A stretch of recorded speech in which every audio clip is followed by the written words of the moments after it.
Senator Bernie Sanders issued a scathing statement after the vice president's loss in what he called a disastrous campaign, saying, quote, "It should come as no great surprise that a Democratic Party which has abandoned working class people would find that the working class has abandoned them." That's right. And Independent Senator Bernie Sanders Absolutely. of Vermont joins me now. Senator Sanders, welcome back to Meet the Press. Thank you for having me. Thank you for being here on this Sunday after Election Day. Let's start right there. Your criticism incredibly direct. You say you think the Democratic Party has, quote, abandoned the working class. How exactly do you think Democrats have abandoned Keep in mind, this guy is the longest standing senator in the history of the United States of America. And there are pictures and photos of him protesting for civil rights back in the 60s. This guy is an OG. Working class, Senator? Look, the working people of this country are extremely angry. You can disagree with them or think that he's wrong in what his opinions are, but I think it's respectable to see somebody who stood by their opinions and actually has lost things in the pursuit of keeping those opinions, even if you disagree with them. I think it's very respectable. A right to be angry. In the richest country in the history of the world, today, the people on top are doing phenomenally well, while 60% of Americans are living. This is actually a really big component that a lot of people don't realize whenever they look at the way that wealth has been re-added into the economy, is that almost all of the wealth growth that's happened, this really has happened ever since 2008, and he's talked about this a million times, right? That's actually one of the big reasons why I know about it.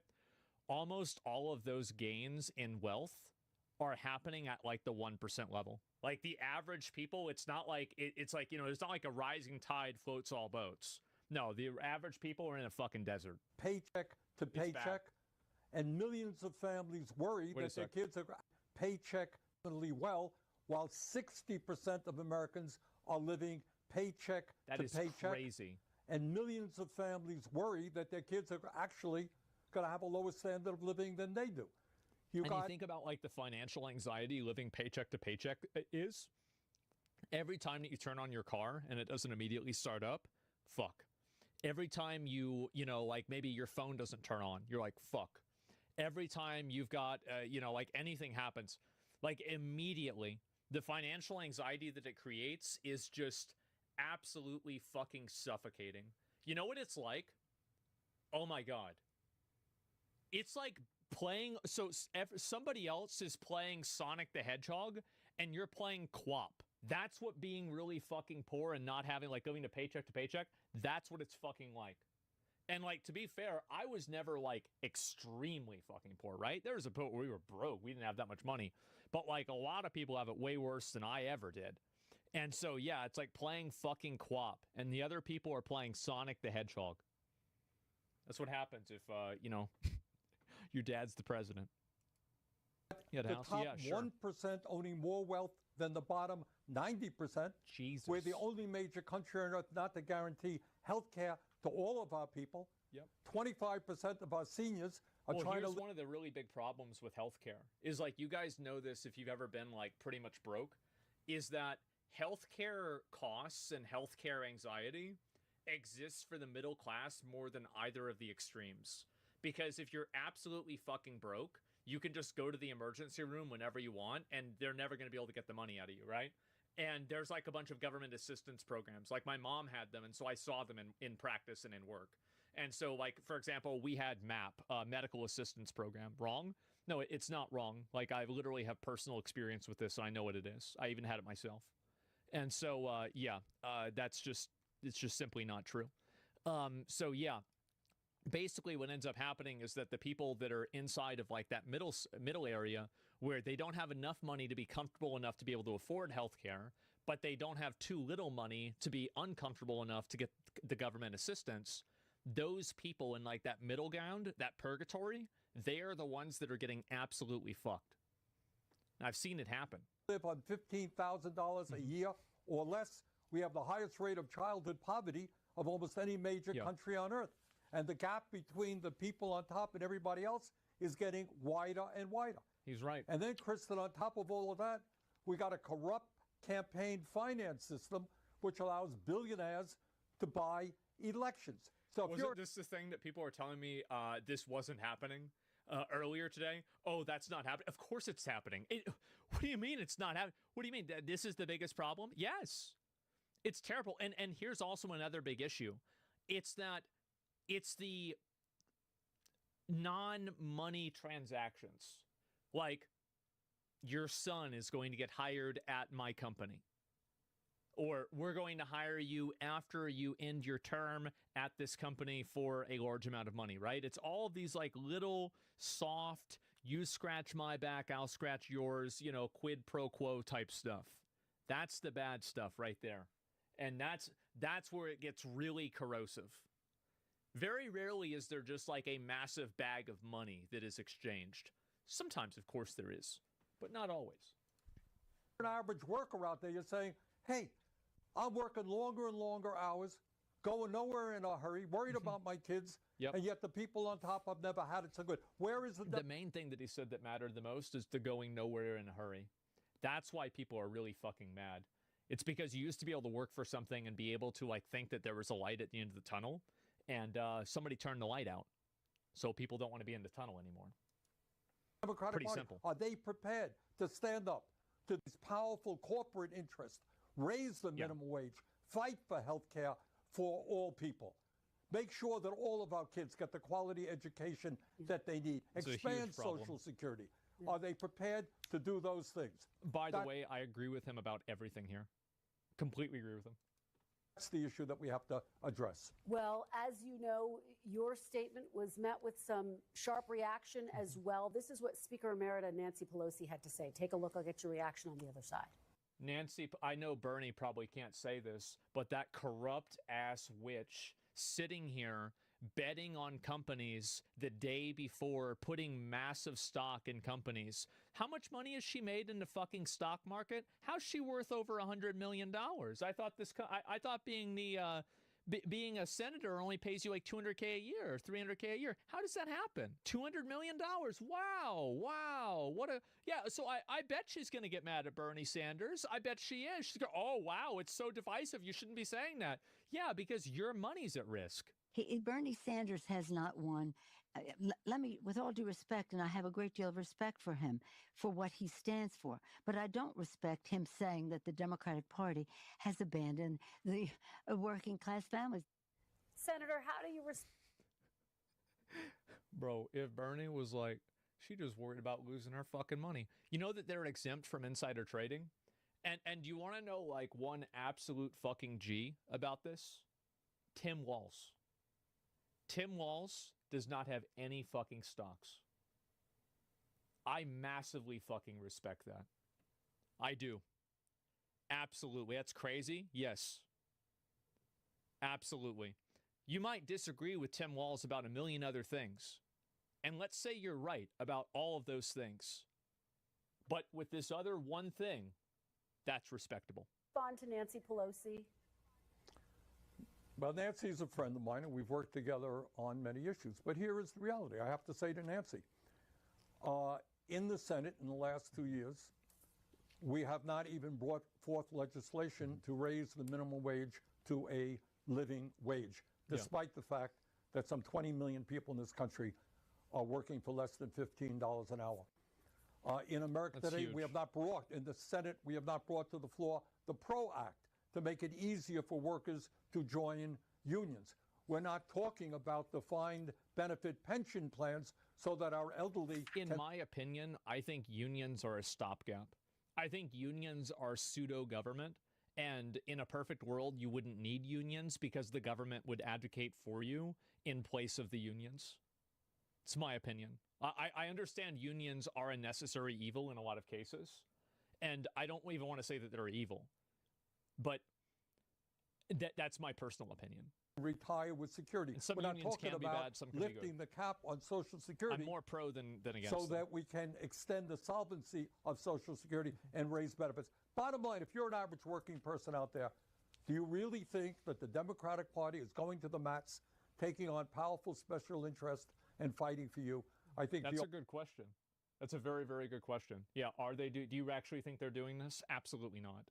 Everybody knows they're not. Overwhelming answer is no, and that is what's not. got to change. Senator, let me zoom out and just ask you about these results. You've heard some of the reaction throughout the Democratic Party. How much do you personally blame President Biden for this loss? President Biden, when he came into office, said that he would be the most progressive president since FDR. And I think on domestic issues, not foreign policy, on domestic issues, he has kept his word and the agenda. I mean, as student loan forgiveness, Biden did do a lot of good things. Sure, I think that's fair. The agenda that he has pushed through has been an extraordinarily strong one. But that agenda has got to be placed within the overall context of American society today.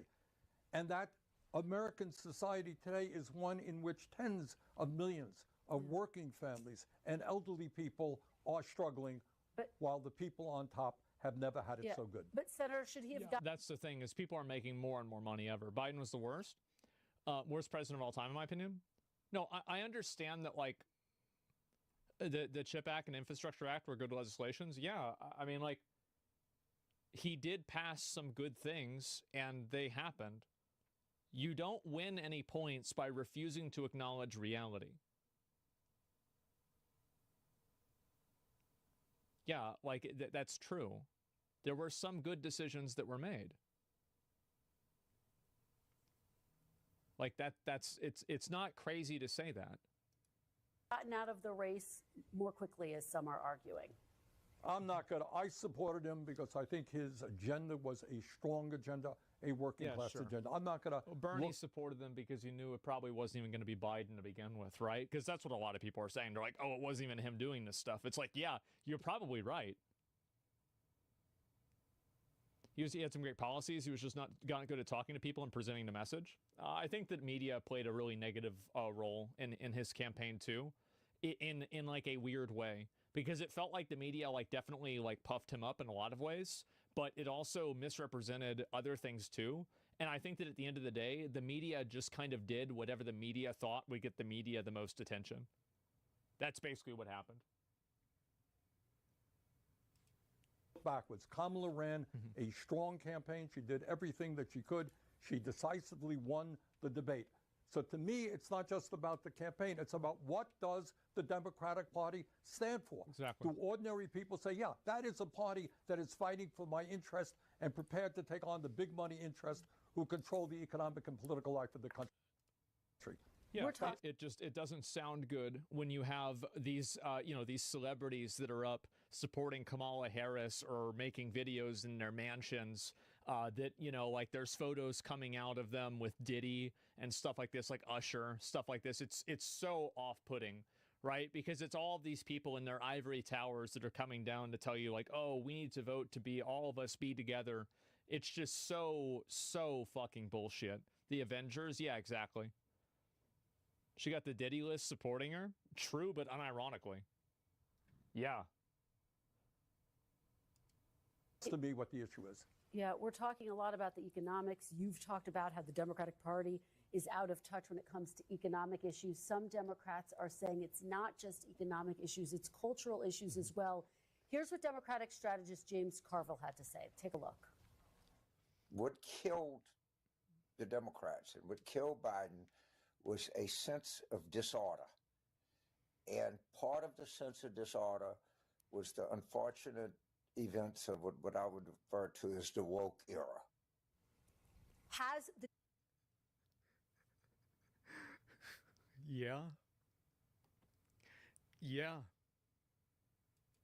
the Democratic Party's focus on identity politics gone too far, Senator? I think it has.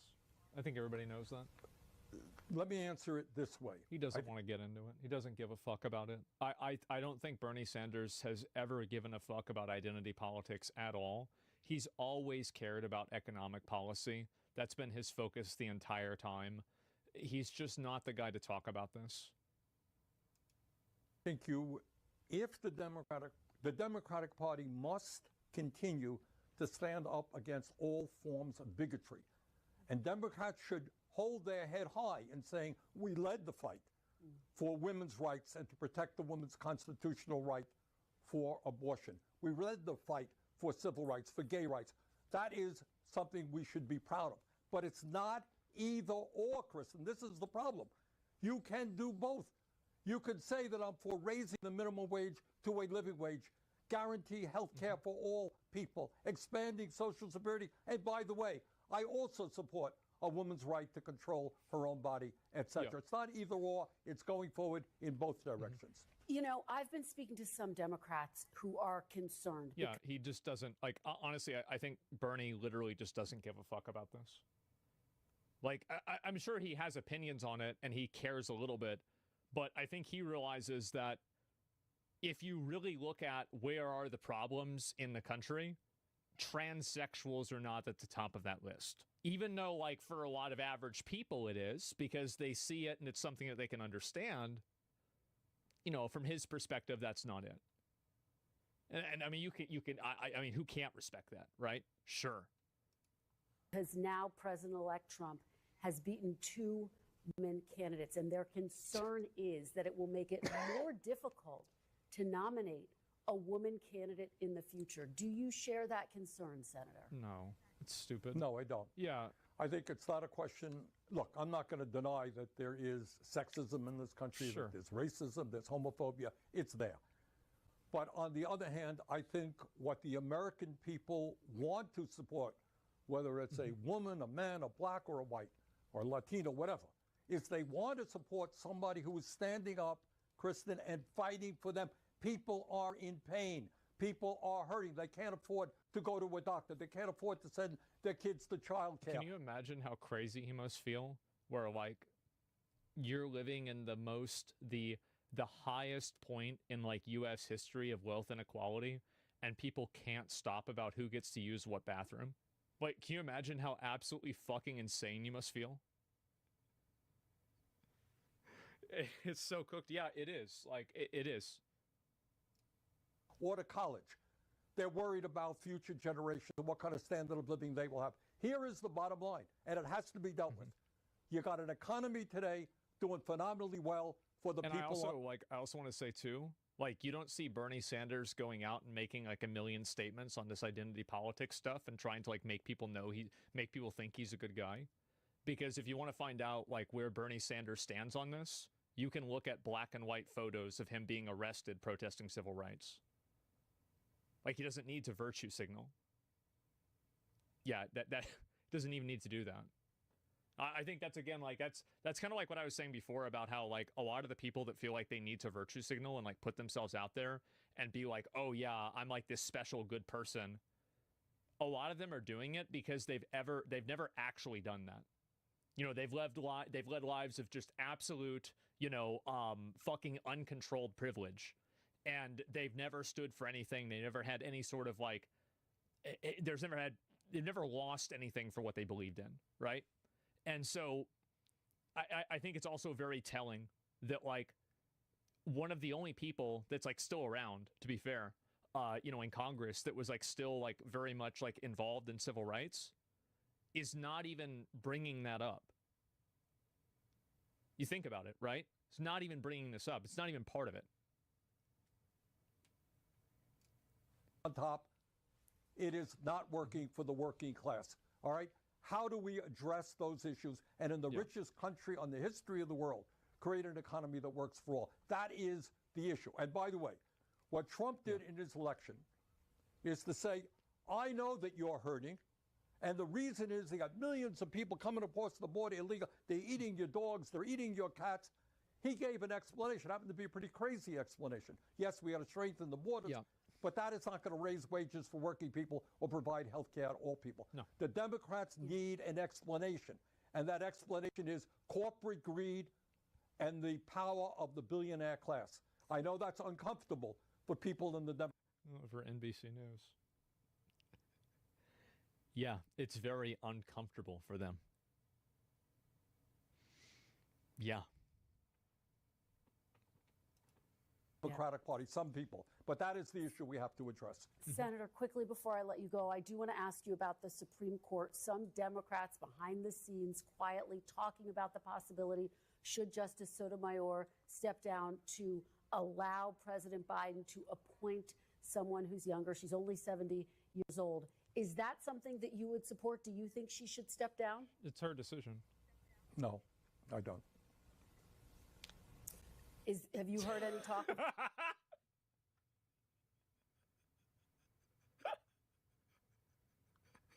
No. That's it. Only 70? Well, yeah. I mean, yeah, I think there's a high I mean, Bernie's 84 years old, right? This guy's a dinosaur. This? A little bit, yes. I don't think it's a sensible approach. And you don't think it's a sensible approach? Correct. All right. Senator Bernie Sanders, thank you very much for your time this morning and your perspective. We really appreciate it. Yeah, thanks for watching. Stay updated about breaking news and top stories on the NBC News app or follow us on social media. Damn, bro, like his hairline is worse than mine. That's crazy. Yeah, asking an 85-year-old on whether a 70-year-old should retire. Yeah, it's like kind of like, well, what are you trying to say, you know? But anyway, yeah, I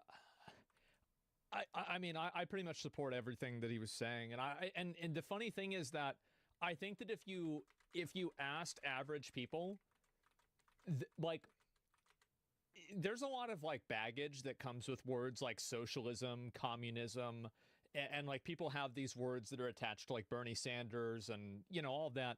But I think that if you took the name off of these promises, or not promises, off of these policies, and you just gave them to people as like line items, I think that he would have pretty much 100% approval with a lot of these. I do. I think it would be well above 60% people approving of this. And I think that that's the reason why he did so well. That's why they, in my opinion, I think they had to rig it against them, right? Especially in 2016. And so, yeah, they stole it from Bernie. I know. Can you agree with this? The Democrats are just as much beholden to corporate interests just as the Republicans. They don't want an economic plan that'll benefit average people, but at least Republicans lie to their base to win. I think that both companies, both parties exist to serve the 1%. I really think that's true. I don't think that like the Democrat Party exists to serve the working class. I don't think the Republican Party exists to serve the working class. I think that they occasionally throw them a bone, but for the most part, they exist to maintain the status quo and to effectively keep the wheel turning, right? And so that's my opinion. And I'm I'm kind of a bit of a conspiracy Andy with this kind of stuff, but that's what I believe. It's terrible. Yeah, I think so too. And most politicians are lawyers and they take on people's side for money for a profession. Dumb take, the Republican Party is brand new. Okay.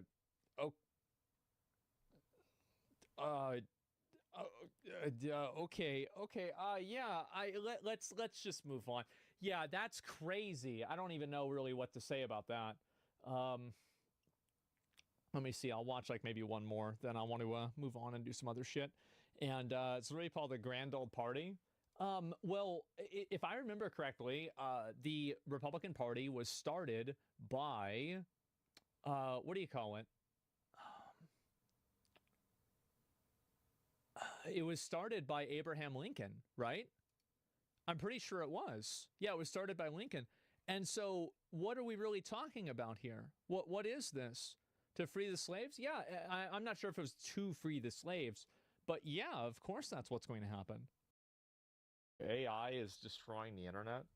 I actually want to see this. Day in the life of a lazy teenager who makes $21,000 a month using just his phone. The first thing I do when I go on my phone is open YouTube. Then I search for any particular streamer and I screen record their content. Then I head to Creo.ai, select my gameplay, and it puts the Sean Diddy Combs is facing new sexual assault allegations. A lawyer representing 120 accusers says the artist committed numerous sexual acts on his clients dating back more than 20 years. ABC's Andrew Dimpert has the details. This morning, Sean Diddy Combs faces a slew of new allegations. 120 new alleged victims coming. Again.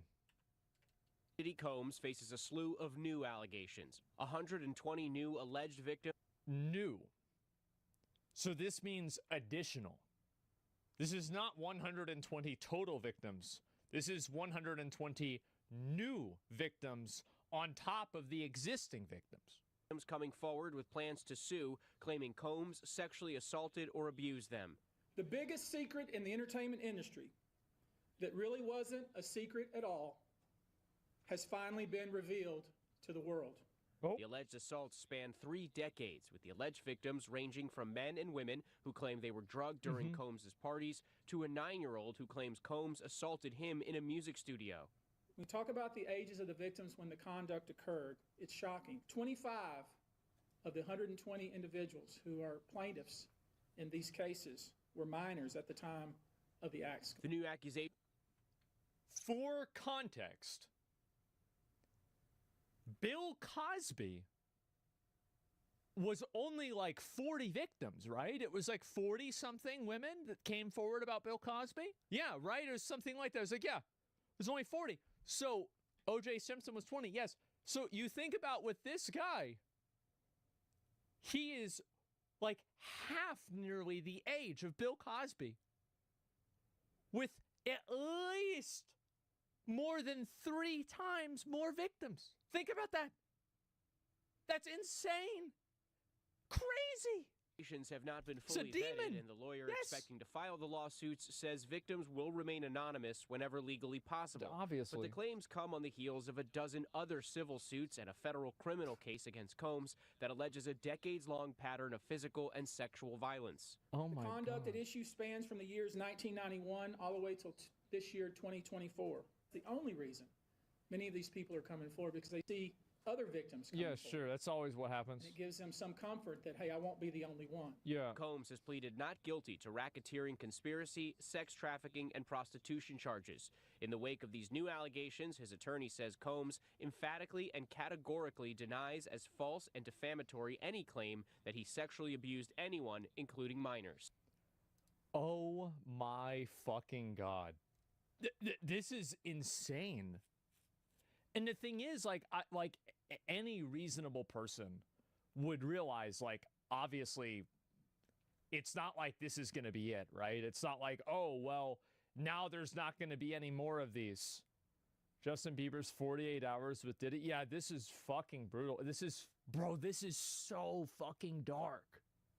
This is a Justin Bieber video on his main channel from 14 years ago.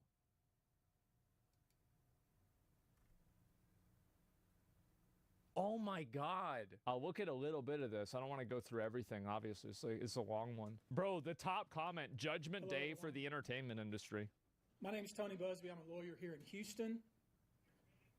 I'm licensed in Texas and in New York. And I'll introduce other members of our team as they speak.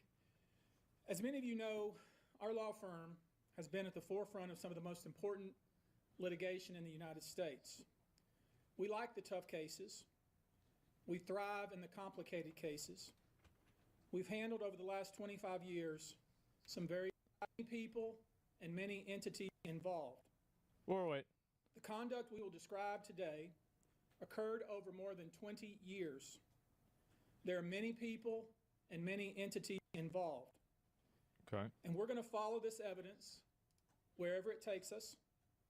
We will find the silent accomplices. We will if he does that, this is going to be like a Hollywood entertainment industry rapture. The fucking Purge. Yeah. It's so crazy. It's like one of those things where it's like the probability of this like it's there, right? It could happen. But it's so insane to imagine, because think about all the people that have made offhanded comments about this, and now people are retroactively looking back and being like, hey, wait, what the fuck, right? Like the Ain't No Party Like a Diddy Party, Leonardo DiCaprio stuff, you know, Jay-Z, yeah, exactly, like Usher, Pink, right, deleting all their tweets, LeBron James, yep, there you go. The Hollywood Holocaust. I mean, I actually think that this could be probably the biggest scandal that could ever happen to Hollywood if these names are released. This could be probably the biggest entertainment industry scandal that probably has ever and maybe even will ever happen.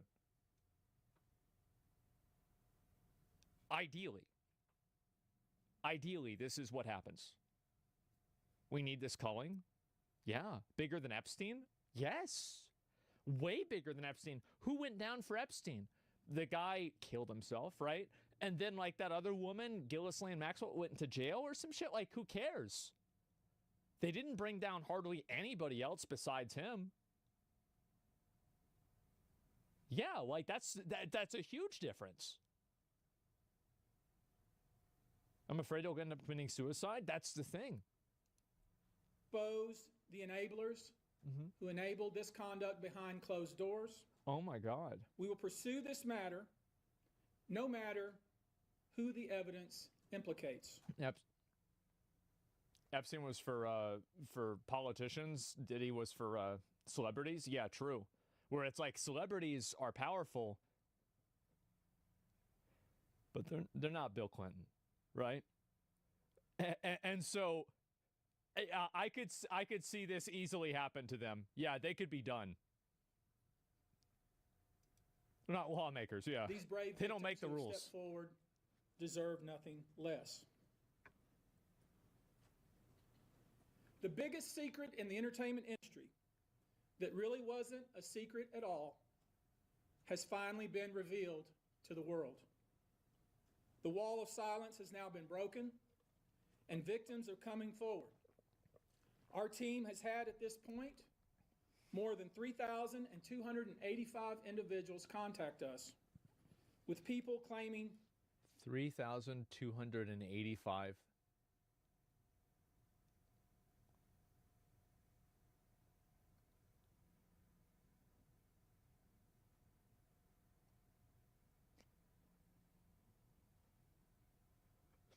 So these 120 are just the cream of the crop? Like, and these are just the ones that have contacted you? People claiming to have been victimized by Sean Combs. After vetting, we now represent 120 individuals who intend to bring civil claims in civil court against. So if they're representing 120 individuals, let's read in between the lines here. That means that they have found that 120 of these people have enough information and enough evidence to where they have a viable case. Which I would also probably assume is the minority of people. Like, I would logically assume that most people would not have enough evidence to prosecute for something like this, especially because it spans, like 30 years. Sean Diddy Combs, as well as claims against many other individuals and entities that we will name as defendants as we file these individual cases. I hate to say it, but I'll believe it when I see it. After Epstein, after Harvey Weinstein, I'll believe it when I see it.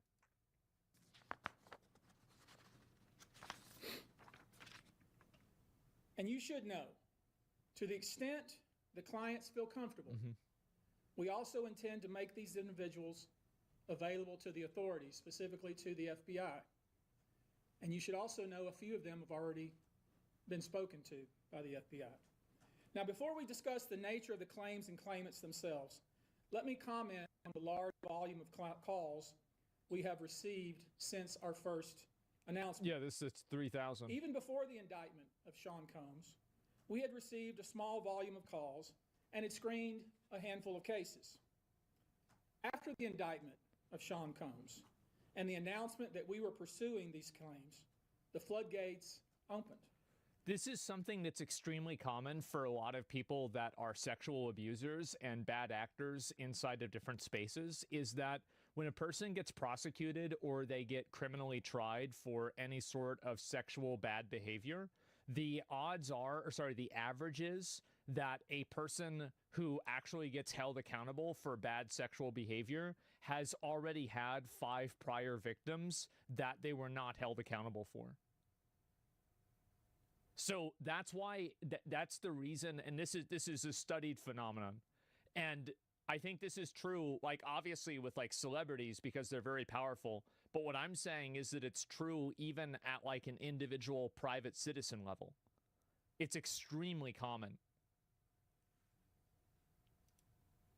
People who wouldn't otherwise for a variety of reasons. And that's why, by the way, you see when one person speaks out, a bunch of other people speak out too. And like, to me, that's one of the big indicators whether I believe the like veracity of like an accusation. Is like, I generally like, you know, one person accuses somebody of something. It's like, okay, right. I'm not sure what happened. But like 3 or 4 or 10 people, or let's say, I don't know, 3,285 people come out and they say the same thing. Or like they all say the same thing about this one person. It's like, come on. Come on. At what point, right? Are now stepping forward to make their voices heard and to pursue justice. But no, most of these people are scared. Yeah, of course. They fear backlash in their communities. They fear backlash in their own families. Mm-hmm. They are afraid of retaliation from the perpetrators and their associates. Yep. They are rightly afraid for their own personal safety. I expect that through this process, many powerful people will be exposed.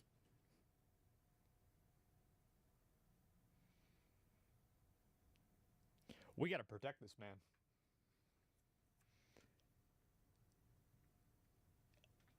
Yeah. I just, like, Diddy's gonna die. So, I don't think that's going to happen because it won't change the outcome. The difference between Diddy and Epstein is that a bunch of other people have these videos. With Epstein, nobody else had this information because it was so locked down. Like Epstein, you've got to keep in mind, was flying out like former presidents, like, you know, CEOs of multi-billion-dollar companies. Like the level of control that they had was like way higher than Diddy. Like you've got to keep in mind, like Epstein was like several measures of power more powerful than Diddy. Like way, like, I mean, this guy was friends with Bill Clinton. It's not even close. Many dirty secrets will be revealed. We know what we are potentially up against. And as is always the case in situations like this, when a celebrity is involved, people can be downright mean and nasty. I bet they can. You'd be shocked at the length fans will go, no matter the evidence, to the contrary, to defend celebrities they love. I wouldn't be surprised by that. This word fans. They're fanatics. That's clever. I've personally already been threatened multiple times on social media. I bet. And when I agreed to pursue this, I expected as much. Mm-hmm. This isn't my first rodeo. But victims who step forward to have their voices heard should not be subjected to that kind of conduct. They should not be targeted. I want to say this, and I want to be clear about it. Although we are vetting each call as stringently as we can, I always start with a mindset that I believe victims. I believe victims because I understand the tremendous courage it takes to step forward. So if you're watching this, please hear me. If you're out there and you have been victimized, you are not alone. There is a great strength in numbers. That's what happens with a lot of people. You can obtain justice. We can help you, and we will help you. That being said, as stated, we are vetting every call. It's crazy there's Diddy defenders. I'm going to be honest. I haven't seen any Diddy defenders. And, like, if there were any Diddy defenders, like 100 new sexual assault allegations, one person's apparently 9 that's named. Like, I feel like people are like, oh, yeah, I mean, damn, wow, that whew, okay. Ain't that something? Wow. Yeah, I feel like that's, yeah, where are they? All that we receive. We have had to turn away some. For each, we ask for corroboration. For each, we ask for the identity of witnesses. We also have collected pictures, videos, texts, We check venues, we check dates. We want to corroborate that the claims being made have legitimacy and merit. We have on staff now a former detective from the Major Offenders Unit of Houston Police Department who is helping us vet each claim. We're using our common sense. We're being stringent because, as I said, these are not easy cases. They're very tough. The process is hard, and in some cases, the process is very lengthy. These cases are hard to prove. Many times it's the victim's word against the alleged perpetrator. Maybe they'll only prove half of them. Each of these victims will no doubt be publicly attacked by the alleged perpetrators, and in some cases, the general public. The feckless and cowardly keyboard warriors love to attack. We know what we're up against. We did not enter this fray blindly. Damn. I wish it was my last such fray. I wish this type of behavior wasn't so pervasive. But it is what it is, so we will press on. As this guy's good, our law man. Firms have been retained by 120 individuals at this point to pursue cases it is what it is. Yep. against Sean Diddy Combs. You should know, in this group, it is evenly divided between males and females. There are 60 males and 60 females who have joined us to pursue these claims as plaintiffs. So if it's even and it's like that, the odds are they probably took the 120 best ones because they didn't have the bandwidth for any more than that.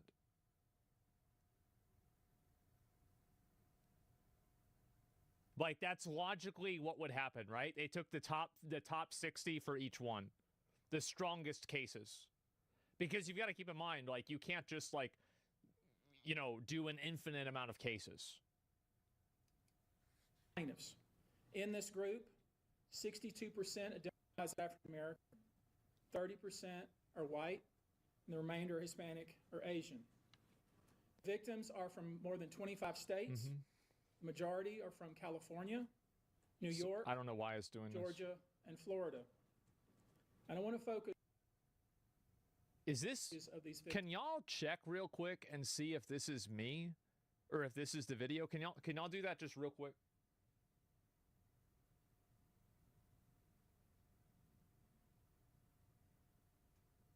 It's not just you? Okay, okay.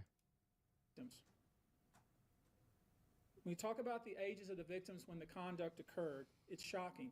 Mm-hmm. Our youngest victim at the time of the occurrence was 9 years old. We have an individual who was 14 years old. We have one who was 15. 25 of the 120 individuals who are plaintiffs in these cases were minors at the time of the acts complained of. The time frame of the acts complained of is... Somebody said Justin Bieber was 14 then? That's crazy. Man, what a coincidence. That's crazy. Wow. Very wide. The conduct at issue spans from the years 1991 all the way till this year, 2024. If you wonder why there are so many alleged victims, that's your answer. We're talking about more than 25 years of this type of conduct. Oh my God. Now, although most of the victims who have stepped forward were victimized after 2015, this has been going on for a very long time. Because you got to keep in mind that, like, the people that probably got fucked around with, like, in, like, the early 2000s and, like, maybe even the 90s or, like, even the early 2010s, you know, you didn't have as many smartphones back then. Like, the world wasn't as connected. You didn't have as much evidence as you do now. Like, now you've got all this evidence. And also, like, of course, you know, as time goes on, it becomes harder to prove things because it's like, well, this happened such a long time ago. And, like, you know, there's less people that remember it well. And there's also, of course, statute of limitations. And so, yeah. Now, when you think about the fact that some of this conduct occurred 25 years ago. They don't have strong evidence, just hearsay? You wonder why would it take somebody so long to step forward. I want to remind you that many states in the United States have recognized that it's very difficult for a victim to step forward and to make these types of allegations when something very terrible has happened to them. I'll use New York, the state of New York, as an example. The state of New York has specific... It's a big problem that like people have is that like there's always like this internet discourse that is about whether you should believe victims or not. And I think the reality is that you can't prosecute and you can't go after a case for something like this unless you have some degree of trust that the person is telling the truth. I think that from my perspective, it's trust but verify. You know, you're coming up to this. It doesn't mean like, you know, shoot first and ask questions later, but it means, okay, you're coming up with this accusation. We're going to take this seriously and we're going to act on it. Now, I wish more people thought like that. Statutes in place that revive claims that are even claims that would typically be not able to be brought. Too many victims, yeah. That too many people. Revive such claims and they can be brought even 25 to 30 years later. Yeah. Because there's a recognition there in New York and California and other states that it's very difficult for a victim to come forward. And I would respectfully suggest the only reason many of these people are coming forward because they see other victims coming forward. And it gives them some comfort that, hey, I won't be the only one. And I expect more victims will come forward. You know, there's an old saying that says, a lie has great speed, but truth has endurance.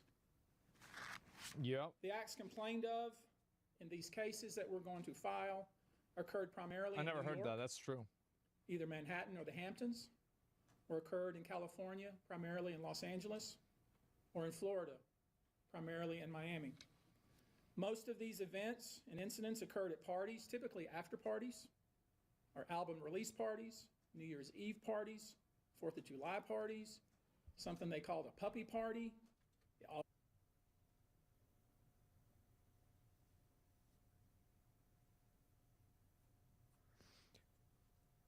No matter how you interpret what puppy could mean, it's bad. Doesn't matter how you want to interpret it, it's bad either way. Parties, 4th of July parties. Again. Something they called a puppy party. Jesus. The all-white party. All-white party? Although several of these events occurred at auditions.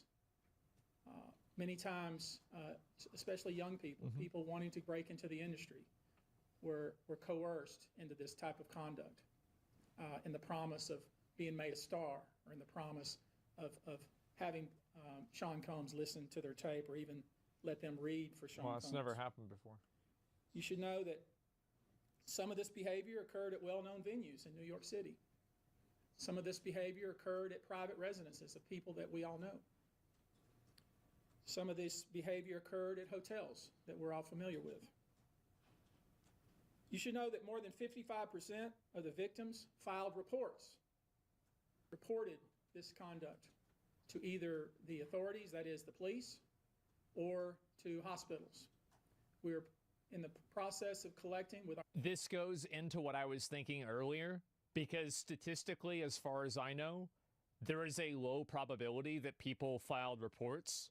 So this proves, it doesn't really prove, but it goes to show kind of what I was saying is that they clearly took the 120 most credible, because for actual reports, there is a very low probability that somebody files a report. So if you're at 55% for something like this, that means that you've curated the most plausible and the most verifiable instances.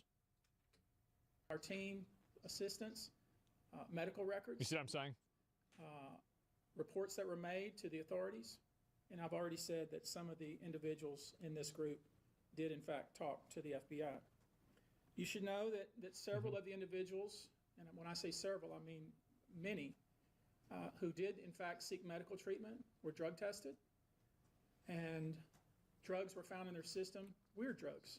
It's crazy how it just gets worse. That's not, wow. So it just gets worse and worse. Drugs that you probably never heard of. One in particular that continues to pop up is a drug called xylazine, or Trank, which, based on our research, is known as a horse tranquilizer. What the fuck? Now, there's been a lot of reports that we're filing a class action. This is not a class action.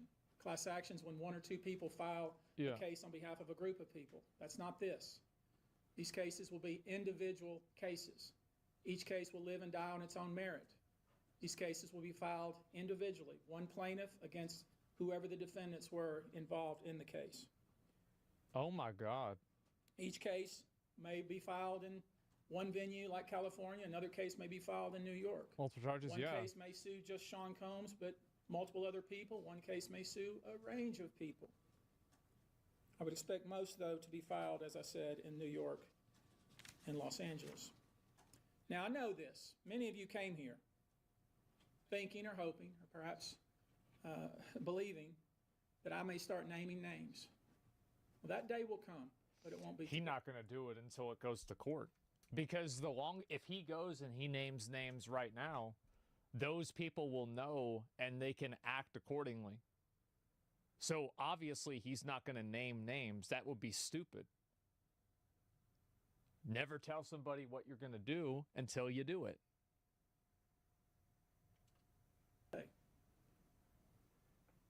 Yeah, don't show your hand. Yeah, of course. We will name names other than Sean Combs, and there's a lot of names. It's a long list already. And of course, I think this is already a lot different than the whole than the Epstein situation, because all of the information is way more decentralized. Like, the Epstein situation was extremely centralized, and the control around it was incredibly tight. But with this, there's already so many other people that know about the information. I feel like you basically can't stop this at this point because too many people know about it. And so, like, even if you kill one or two of these people, the tipping point has already happened, especially considering these are people in entertainment. So the odds are that there's like media of these things happening. I already know who some of these individuals are, but because of the nature of this case, we're going to make damn sure that we're right before we do that. But the names that we're going to name, assuming that our investigators confirm and corroborate what we've been told, are names that will shock you. These are individual cases. There are indeed other perpetrators involved. They will be revealed when that particular individual case is ready to be filed. They already know who they are. And I'm talking here about not just the cowardly but complicit bystanders. That is, those people that we know watched this behavior occur and did nothing. Yeah, this is what I saw. Yeah, this is what we saw earlier. About the people that participated. Yeah, because this is the thing. People that knew that it was happening and didn't do anything about it. It's going to get real? Yeah. Bro, like, this is insane. Encouraged it, egged it on. They know who they are. Oh, my God. I call them the facilitators of foul play, willing participants in vile conduct. Yeah. As we identify them, each will be part of this case as defendants. These defendants will not only include individuals, but would also include corporate entities who ultimately profited off of this culture and behavior.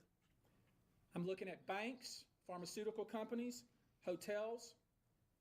We know that many of these individuals were paid cash. We know that many of these individuals involved, whether they were the ones being assaulted and abused or they're witnessing other people being assaulted and abused and then paid and threatened and told to leave. Typically paid 10 grand in cash and told to leave. And then threatened as they were leaving. Only 10 grand? So, Jesus. In addition to Sean Combs. That's it? You should know the defendants in these cases we're going to file will include anyone, of course, who engaged in the assault or exploitation. Yeah. Anyone who participated in such in any way. Anyone who encouraged or facilitated this conduct. Anyone who was in the room and watched it happen but made no effort to stop it. Any venue or venue owner. Bro, they're going scorched earth. Oh my God. This is insane. And the thing is also, like, the fact that this guy went out and made like a massive, like, did a whole press conference for this. It's going to be pretty hard to kill this guy now. And you know, like, and also, by the way, he's at a law office, and there's a bunch of other people that work at the same law office, and they all know the same thing. Who was aware of what was going on, but failed to stop it. Any individual or entity who knew about the conduct and benefited from it, but did nothing to report it or stop it. And any individual or entity who covered it up or helped cover it up. These people who know who they are should just come forward now. I would imagine, as we speak here, there are a myriad of people who are very nervous. Oh, man. You can't hide skeletons in the closet forever. I would expect there are many people out there right now who are desperately searching their memories as they delete their texts and data. Now, I can think of one of them. Yeah. These are, in fact, individual cases. There is a common theme, an MO, if you will. What's the theme? Typically, the victim is lured into a situation where he or she is given a drink. Typically, that drink, reported by these victims, is apparently laced with something. Once that drink takes effect, the perpetrators perform all kinds of sexual acts on the victims, many times passing him or her around as other people watch and enjoy the show, and then leave the victim ashamed, confused, injured, and wondering what happened. When the victim reaches out, he or she is told not to say anything. Sometimes there are threats of physical violence or financial repercussions. Yeah, of course. Or bodily harm.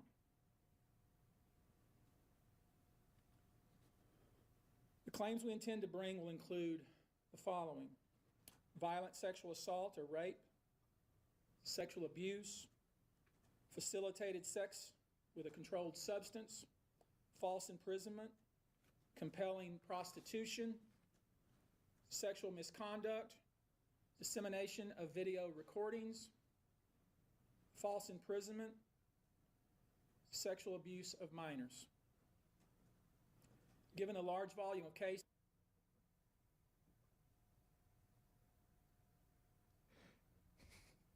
those are all really bad. Oh my God. Wow. And given our other docket obligations, and given the fact that we want to be sure when we file these cases that they are fully vetted, I expect we'll start filing these cases against Sean Combs and other perpetrators within the next 30 days. Now, it's rare, you know, sexual abuse, sexual exploitation, this type of activity is pervasive in our society, and it's rare we get a chance where we can really focus on this as a country and really focus on this about how pervasive this is and what we can, as collectively can do about it. So I thought it's disappointing that you have a lot of people that co-opt issues like this and they turn them into being like kind of a women are lying or men are bad type situation, because I think it muddies the waters a lot. And what he's saying is really true. And the problem is, like, you have so many people with, like, you know, past unresolved trauma in one way or another, or like their, you know, vendetta against the other gender. And these people, I think what they do is that they try to, like, they want the world to look like the way they see it. And I do really, really hope people take this shit seriously. I do. I really hope people do, especially like a lot of the like kind of like red pill, like, you know, people that are like constantly worried about like, false accusations and shit like that. This stuff happens a lot, and it's real a lot. Like it's not like every accusation's fake. Take this opportunity before I go into some of the individual cases. It's on video. Some of them are. The individual claims being made, and some of the, so you'll get a sense of what this 120 people group looks like individually. I want to bring forward Carrie Paul. She is a national victim advocate who helps victims who have been victimized by this type of conduct. I feel like this pretty much what's going on, right? I mean, I think that, like, you know, him explaining it. I'll go ahead and I'll go to the end because like they're just gonna be talking about like kind of like different things. So yeah, I mean she just gonna be talking about. I'll wrap it up. Of the victim, you can file these cases, these individual cases, under Jane Doe or John Doe. Each state is different in that respect. Skips the woman. Typically, there is a no. It's just that, like, I mean, obviously they're going to talk about like how prevalent like this kind of stuff is and like why people don't come out for it and everything. And like, I feel like also, like, I don't want to patronize you guys. I feel like most normal people know that, right? Everybody knows this. Like most like adults, right? That aren't like you know, like part of some sort of like brainwashing. Like we all know this, and so that's why I'm like, yeah, we know. A balancing test, like the public's right to know the name of the victim and plaintiff versus the confidentiality and the safety of the plaintiff. Yeah. So we'll have to struggle with that with each one of these cases. Our intention, of course, is to, like we always do, file these cases under a pseudonym until the court tells us otherwise. But let me share with you a few, just kind of give you a sense of the kind of cases and the kind of instances that people are calling and reporting that we are trying to corroborate, vet, and these are the ones that we've already corroborated, vetted, and collected evidence on. One individual who was 22 years at the time she was assaulted said that the typical MO at one of these parties that have been widely discussed in the press was that when you were handed a drink, and now we know that the drink is laced with something, if you refused to drink it, you were kicked out of the party. Yeah, of course. Now, let that sink in for a minute. I mean, the admission to this party was that you had to drink the chosen drink that was handed to you. And now we know that in most cases, I would say 90% of the cases, these individuals were drugged with some sort of drug. That was kind of the MO. Another instance, this individual who was 9 years old at the time was taken to an audition in New York City with Bad Boy Records. Other boys were there to audition as well. All of them were trying to land a record deal. All of them were minors. This individual was sexually abused, allegedly by Sean Combs and several other people at the studio. And other people too. In the promise to both his parents and to him himself of getting a record deal. What the fuck? Another instance, another minor, told allegedly by Sean Combs that he would make him a star, but he needed to visit with him in private about it, away from his parents. Once they were in a private area, allegedly Mr. Combs made the victim perform oral sex upon him. Another incident, an individual. And he's just like, okay, next, like, oh my God. Individual 15 years old at the time, flown to New York City to attend a party, was drugged, and then taken into a private room, allegedly in the presence of Mr. Combs, where this female individual, minor, was raped, and then other individuals took turns raping her. Another individual, 26 at the time. How do you just like, you just, like, this is crazy. Oh my God. And he just keeps going.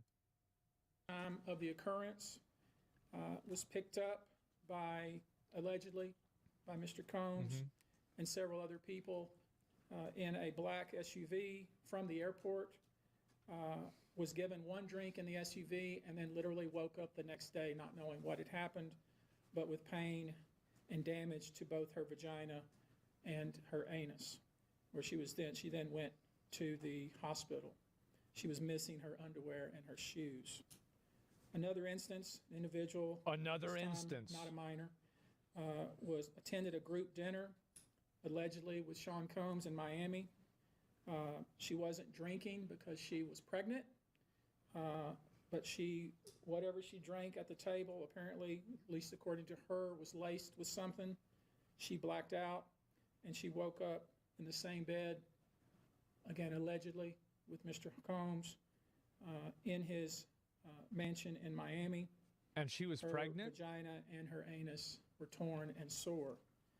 And I could go on. I mean, literally, you're sensing a theme here. It's the same theme, and it all involves some sort of drug. One instance, an individual who was 20 years old at the time was asked to attend, just saw her on the street, asked to attend a party in a hotel. She was flattered, went to the party, was given one drink and doesn't remember anything else.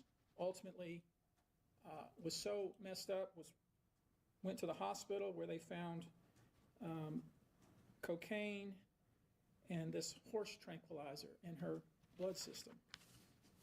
I want to give you a quote from a very young man who told us over the phone about his experience and all the things that happened to him, he says, allegedly at the hands of Sean Diddy Combs and his friends in the effort to try to sign. So there's another one, right? Because like he's saying here that it wasn't, because like a lot of this is just like literally just Diddy doing it himself. But if you listen to what's being said here is that other people are also doing it. They were watching it happen, right? This is fucking insane. Like, this is like allegedly, it is. It's allegedly, yep. We don't know. A record deal. This was kind of what he was told he would have to do. His quote is, "Had he not been in power, I feel like I could have been something great. I quit the industry because of what Sean Combs did to me." And that's really what it comes down to. We are pursuing this. I can easily see that, asking you to support this effort, to encourage witnesses and victims to come forward and bring your evidence so we can continue to break down this wall of silence and we can continue to have these stories heard. This is the beginning of what I hope to be a national dialogue. This type of sexual assault, sexual abuse, and sexual exploitation should never happen in the United States or anywhere else. This should have never been allowed to go on for so long. This conduct has created a mass of individuals who are injured, scared, and scarred. Yeah, literally. If you are one of those individuals, we ask you to reach out. If not to us, to someone you trust. If you are someone who witnessed any of these events, we ask you to reach out. Your name can remain confidential. With that, I'll take a few questions, not many, maybe two, but if you have a question, I'll be pleased to try to answer it. Perfect. How many minors are making accusations in total, and are the feds aware of the allegations of minors in the case? I don't know what the feds are aware of, okay, but I do know it's 25 out of this 120. But I will say this to that point. We welcome the FBI or any... You see what he said, right? It's 25 out of the 120. So very clearly they received more. And again, they probably just picked the 120 most credible. It's more than 25. 25 is the minimum. And everybody knows it's more than that. Authority who wants to come to us, and we're going to make that available to these victims because I think that's important. My suspicion is, based on talking with these folks, is that the FBI is just not aware of these people. The FBI has talked to some of these folks, and I'm going to try to encourage the victims to, in fact, talk to the FBI because I think they have some very important things to say. Yes. Were all of the children auditioning because they were musicians, or were any of them kids of employees or anything like that? That's a good question. Seeking either TV or some sort of music. It was harder to hear. I think some people might not be able to hear that. What she asked was that Were they just kids that were just like there, or kids that were looking for prospective careers? With promises of, yeah, you know, we're going to make you a star. Yeah. See? Instead, basically did things to them such that they don't want to have anything to do with the entertainment industry ever again. All right, guys. Thank you very much for your attention. We're going to go now. Thank you. Do you anticipate any Houston cases? Holy shit. There's a video right there. Y'all want to watch the rest of it? Some parts of it I didn't watch. Did he get in the electric chair? I mean, I want to, like, honestly, I want to see him testify and say who else was involved. Because, like, that's really what needs to happen, is because, like, something like this, like, he didn't do this. He didn't solo this, right? Like, he did this with a bunch of other people. So, like, I mean, him going to jail and, like, he's done, right? Like, I mean, he's obviously done. So, like, that's a foregone conclusion. We know that's going to happen. What about everybody else? Yeah, like, what about the people that were involved? Like-minded individuals. Yeah, exactly, right? They better have them on watch for suicide. I'm going to be honest. I don't even think it matters. I think if Diddy kills himself or somebody kills Diddy at this point, it won't make a difference. Because there's so much corroborating evidence. There's so many people that have talked about it. And there's so many things that have happened. And there's probably data, phone calls. Like, again, like Epstein and Clinton, these guys are fucking professionals. Diddy? Usher? These are singers. Like, let's be honest, right? Like, they're not on that level. They're not anywhere remotely as powerful as somebody like Bill fucking Clinton. Like, let's be honest, right, guys? Like, yeah, these are the guys that pretend to be gangsters. People like Bill Clinton are the ones that say they're not gangsters, but they actually fucking are. Very big difference there. Diddy's a rookie? Yeah, bro, like these, yeah, they're... I don't think they have even remotely close to the power or influence to stop this from happening. Especially with so much information and so many people knowing the information. Hollywood's involved too? Yeah, I know. But Hollywood doesn't write laws. That's the difference.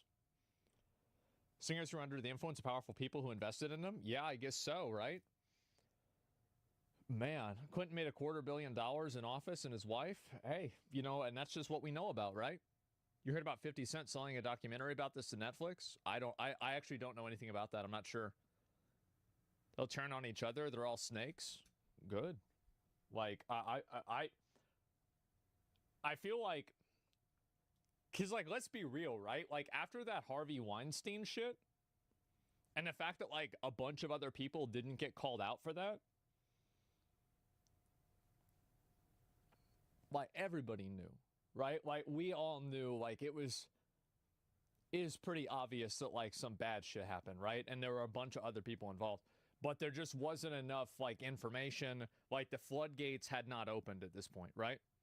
This could be the greatest bust in... I actually think this will be the biggest reckoning in entertainment history if he follows through with this. And I actually don't know. Like, this is so insane. I can't even imagine something that could ever be bigger than this. This is insane. His personal assistant was promoted to create a $2 million show. Yeah, I don't know. Trump even stated he didn't know Epstein that well and got away with it. I don't know. I mean, like, Epstein and but, like, think about it, right?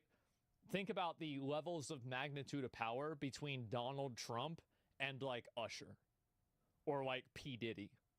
It's not even remotely fucking close. So that's why people like Donald Trump and other people can, you know, like Bobby Kotick. Like, I'm sorry, but, like, these guys are real popular. They've got albums that sell really well. But Bobby Kotick, that's a whole different situation. So, yeah, don't downplay. There's still queens in a deck of cards, man. Well, I mean, like, yeah, no, I mean, for sure.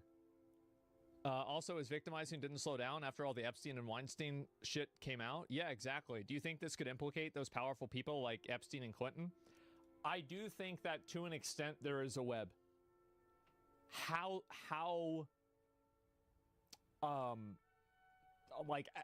how big is that web, right? Like how how robust is the web?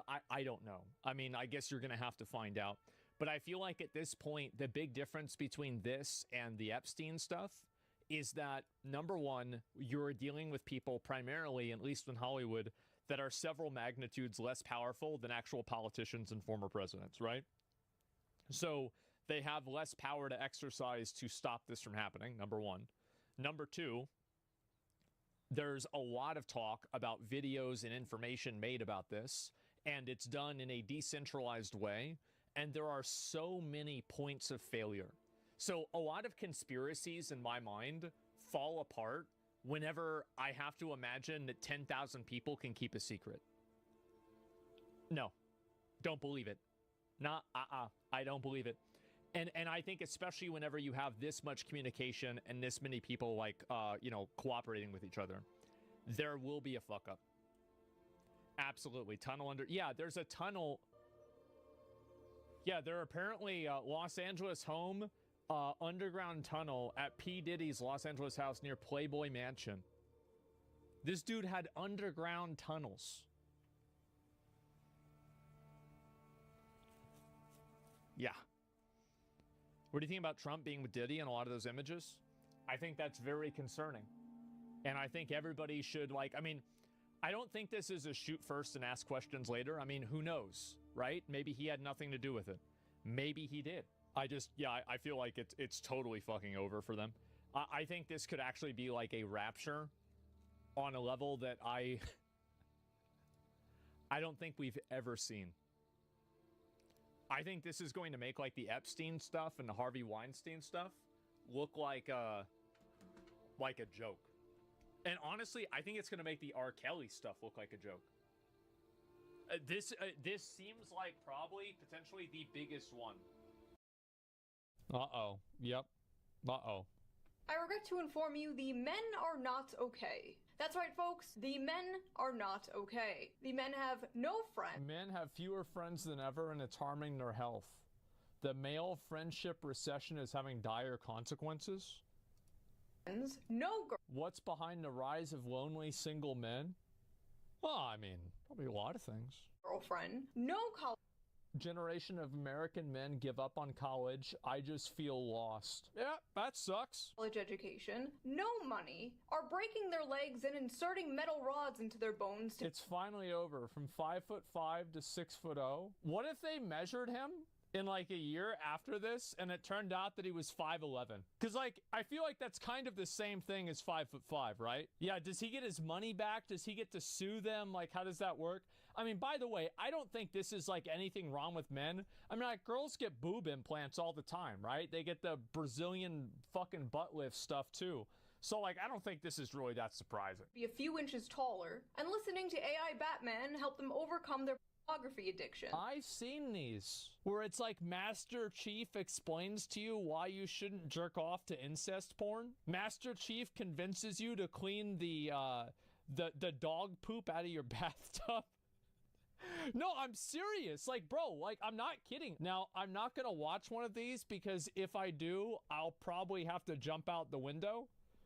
But I just want you to know that it exists. You deserve real love. Oh, Turns out the society that was built by and allegedly for men has indeed let them down. Now you might be thinking, oh look, another boo-hoo poor men video by Shoe on Head. Yes. And if you have a problem with that, tune into literally anything else. The man question? Men are in a crisis. I don't know how people drink energy drinks. What the hell? They taste good? Bro, I've never had one. I had 2 sips. I said nope. And it seems nobody really cares. And the people who do care just seem like the people who want to sell them shit. Not me. Yeah, there's guys yeah, I really care about your problems. Please subscribe to my fucking newsletter for $25 a month, and it'll tell you how to grow chest hair. And that's what you need. You need to get chest hair, aviator sunglasses, and you have to only wear fitted jeans. And if you do that, you're gonna actually be cool. I'm different. So before we get into this, let's quickly get into today's sponsor. Today's sponsor is Holzkern. Holzkern is a young Austrian company that designs unique... Do you guys remember whenever Summit got his sponsorship dropped from Monster because he was smoking weed on stream? And I went and I said that,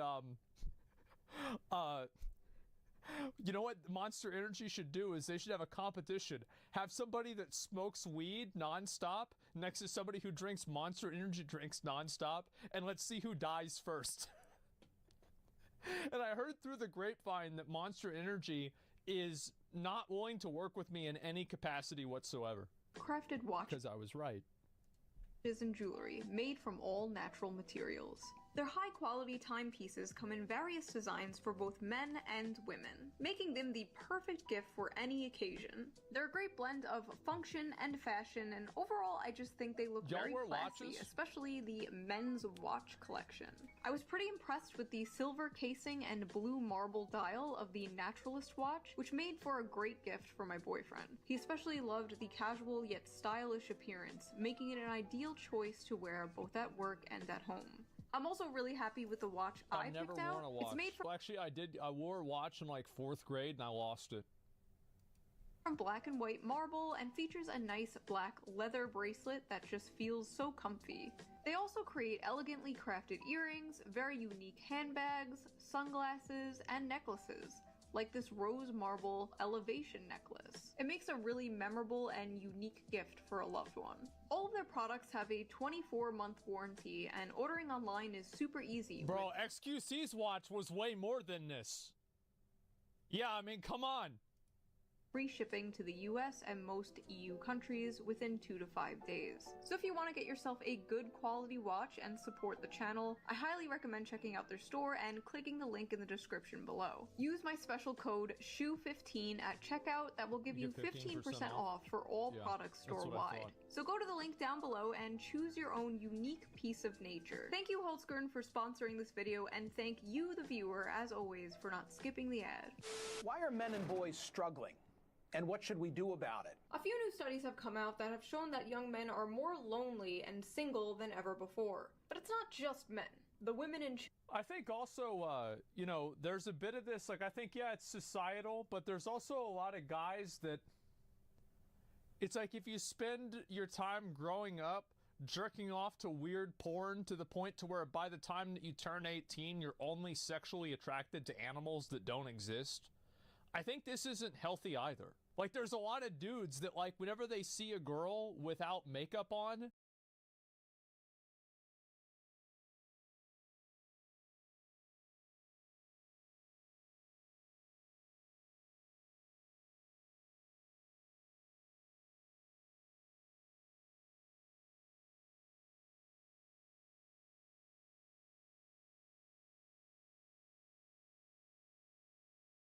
There's nothing more patriotic than taking an expensive ambulance ride to the hospital in the case of an emergency. It's become a very popular joke that if whatever puts you in the ambulance in the first place doesn't kill you, the financial debt that you'll accrue from your hospital stay plus ambulance ride will. That'll throw you 6 feet under, that'll bury you. You're actually looking at a back-to-back ambulance rider champion here. I'm a bit of an aficionado. Back in high school when my lung kept collapsing, I took a spin in an ambulance twice because of it.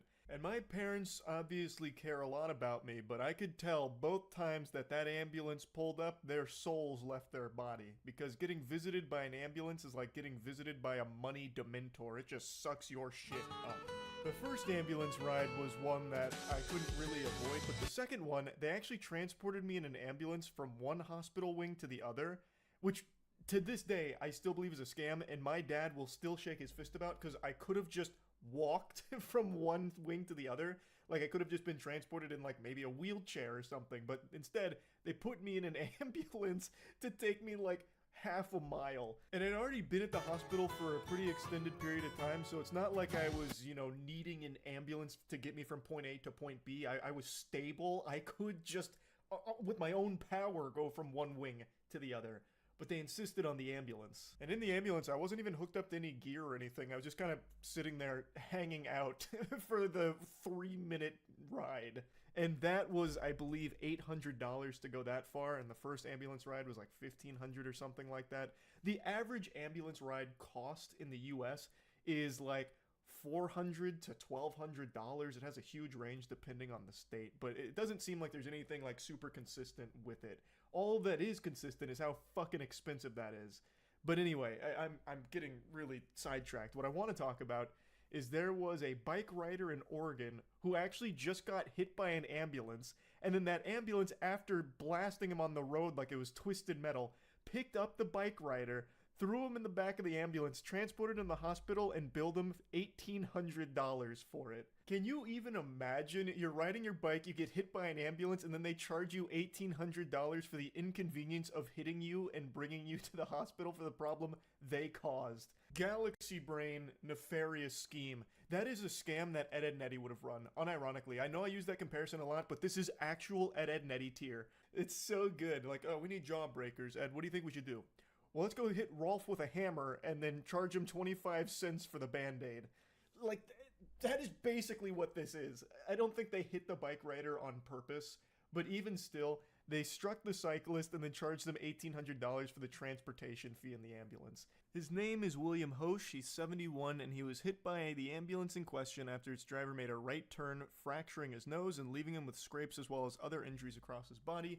And now he's suing the Columbia River Fire and Rescue Department for nearly $1 million after they sent him an $1,800 bill for the ambulance ride.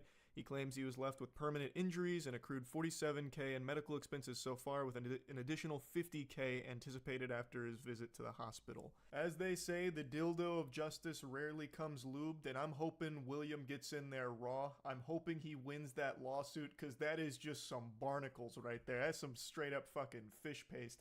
The ambulance hits him and then charges him money for the ride.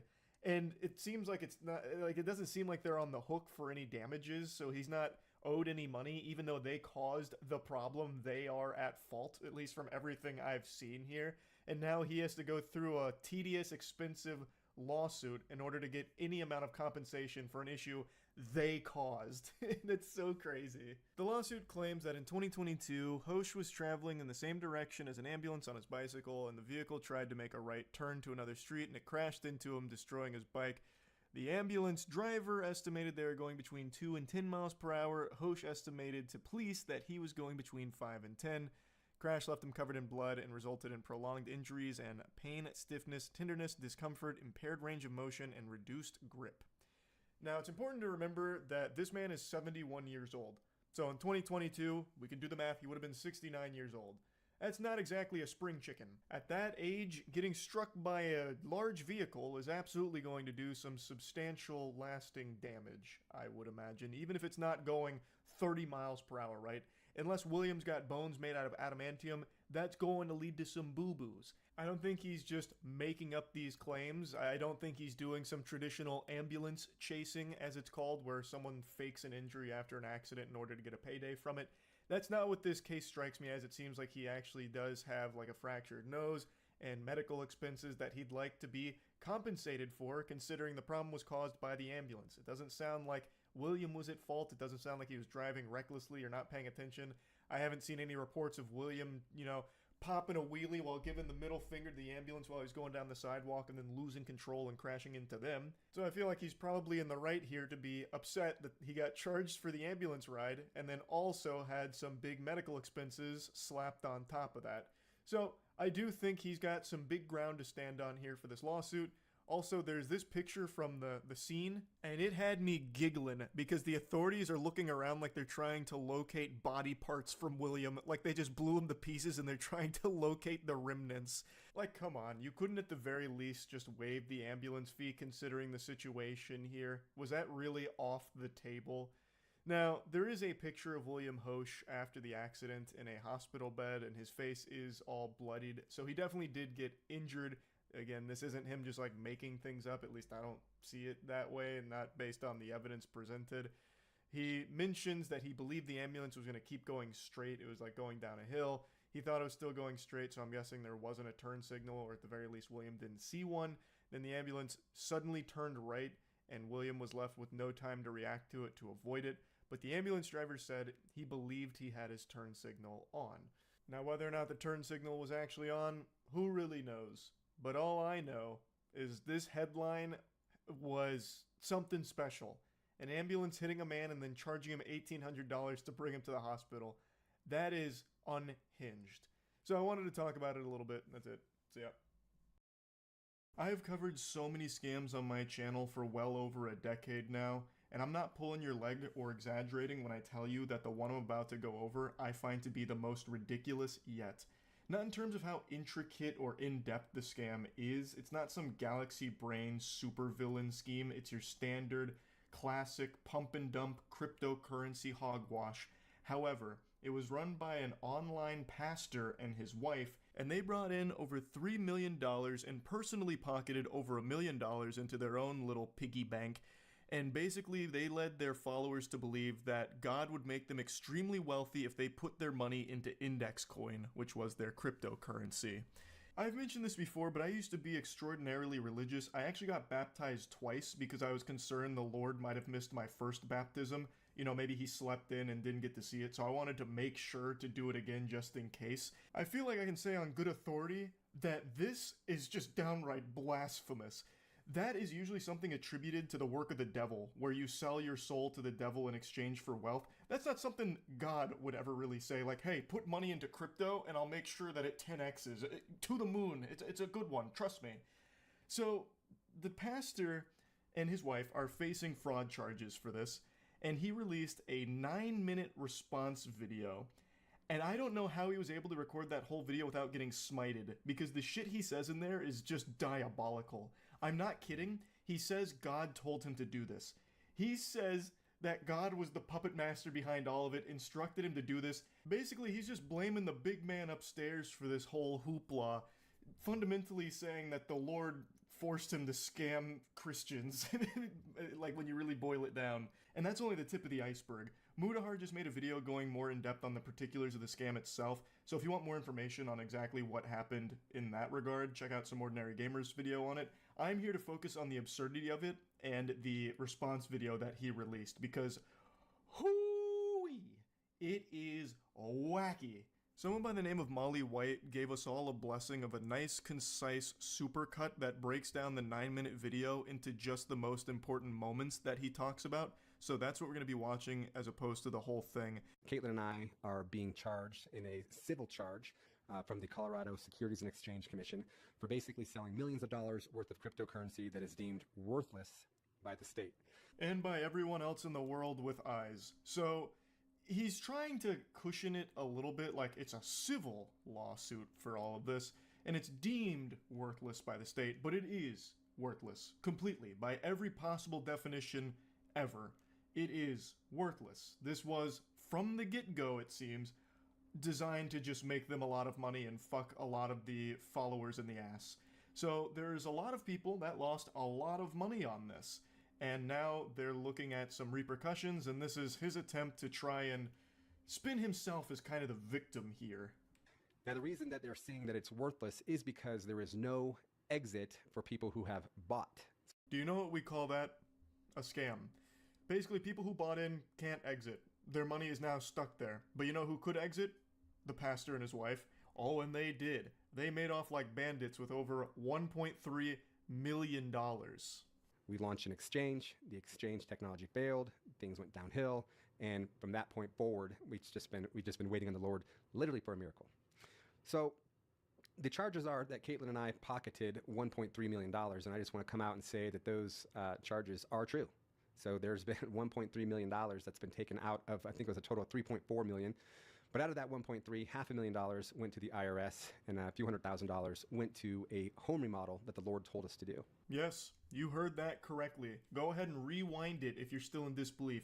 He said that a few $100,000 went to a home remodel that the Lord told them to do.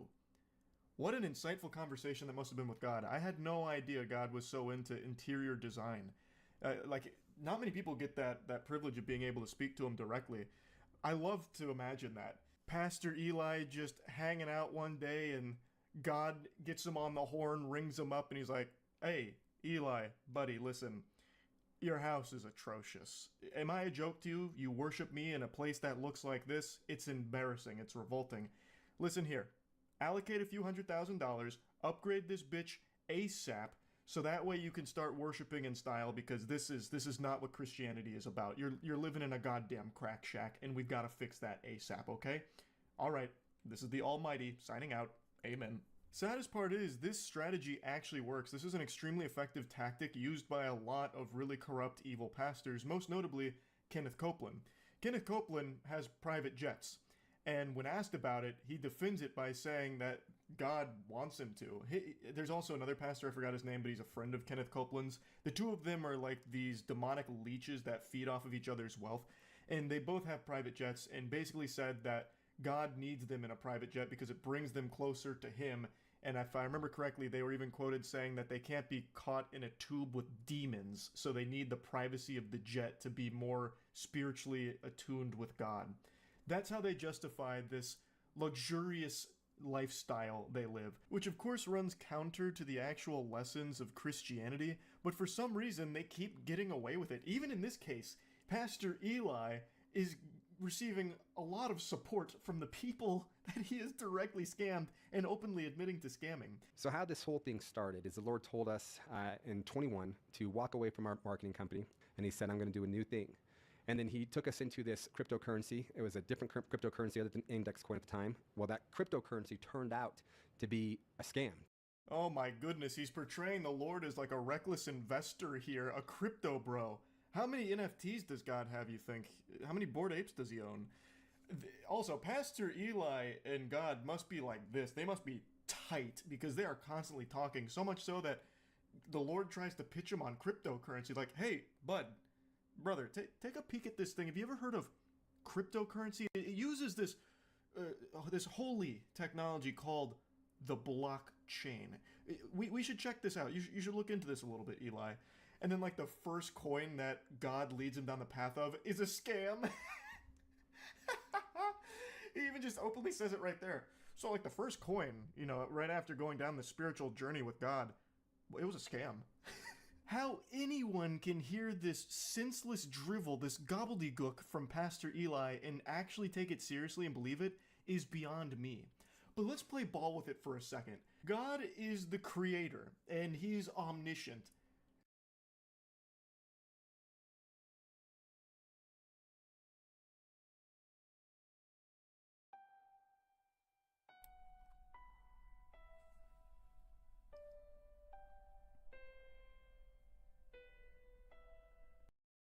Watson. Candy, she's sweet like candy in my vein.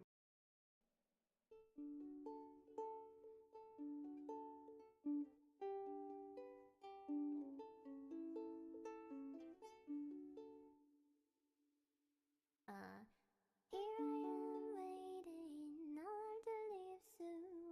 Why am I holding on? We knew this day would come, we knew it all along. How did it come so fast? This is our last night, but it's late, and I'm trying not to sleep, 'cause I know when I wake I will have to sleep. And when the daylight comes, I'll have to go. But tonight I'm gonna hold you so close. As in the daylight, we'll be on our own. But tonight I'm gonna hold you so close. Oh wow, oh wow, oh wow, oh oh oh oh, oh wow, yeah, oh wow, yeah, oh wow, oh wow. Scroll for me. Here I am staring at your perfection in my arms, so beautiful. The sky is getting bright, the stars are burning out. Somebody slow it down, this is art too hard. 'Cause I know when the song comes up, I will leave. This I know, this might be my last chance. That was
day I don't feel like doing anything.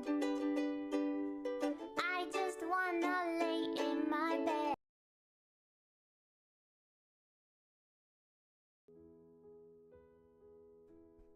Summer after high school when we first met. Make out in your Mustang to Radiohead.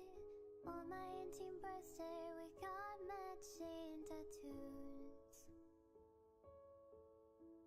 Steal your parents' liquor and climb to the roof.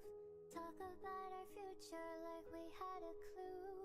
Never planned that one day I'd be losing you.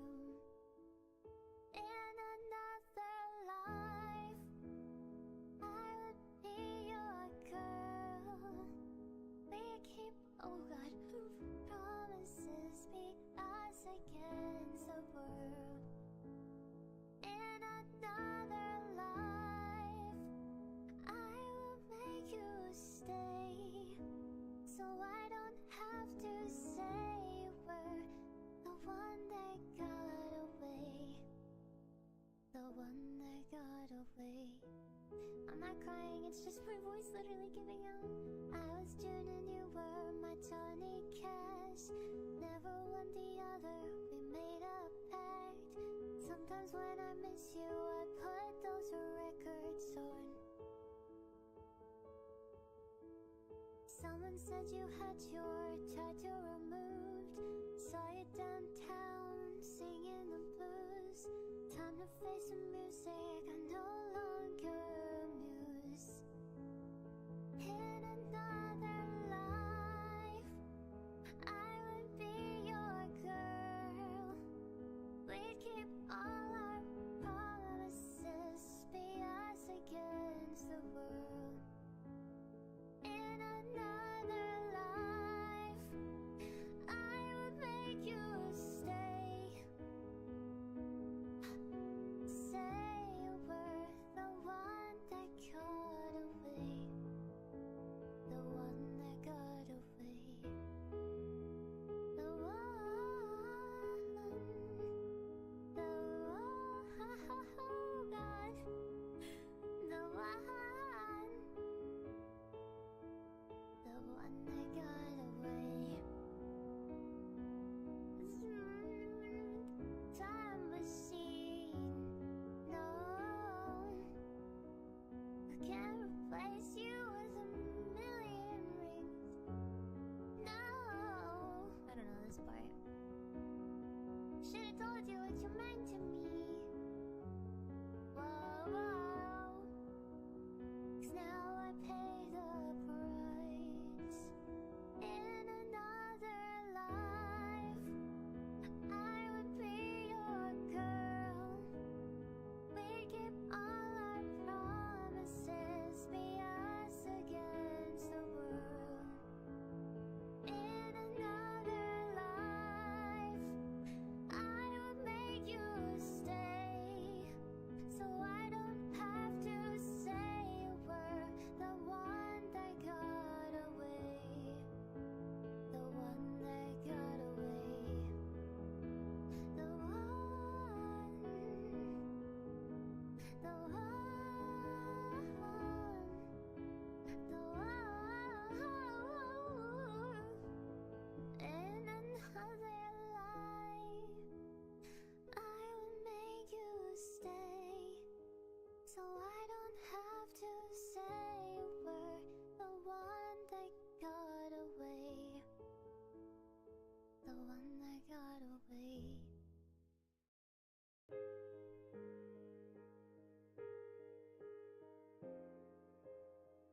Come up to meet you, tell you I'm sorry.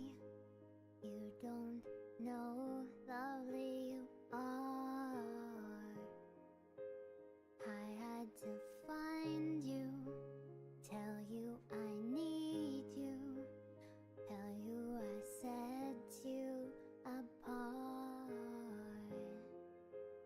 Tell me your secrets, ask me your questions.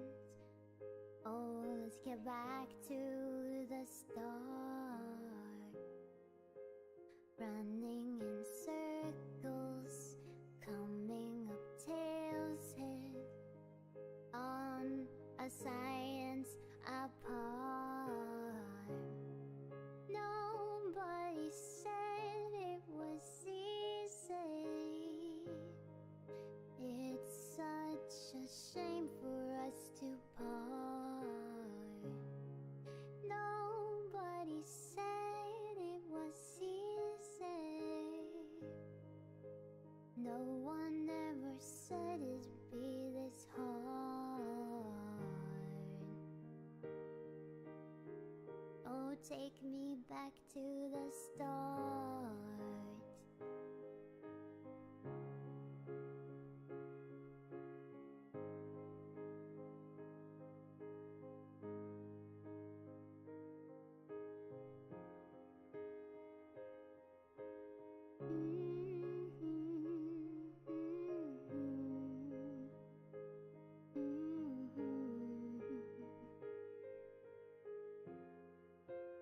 I was just guessing numbers and figures, pulling your puzzles apart.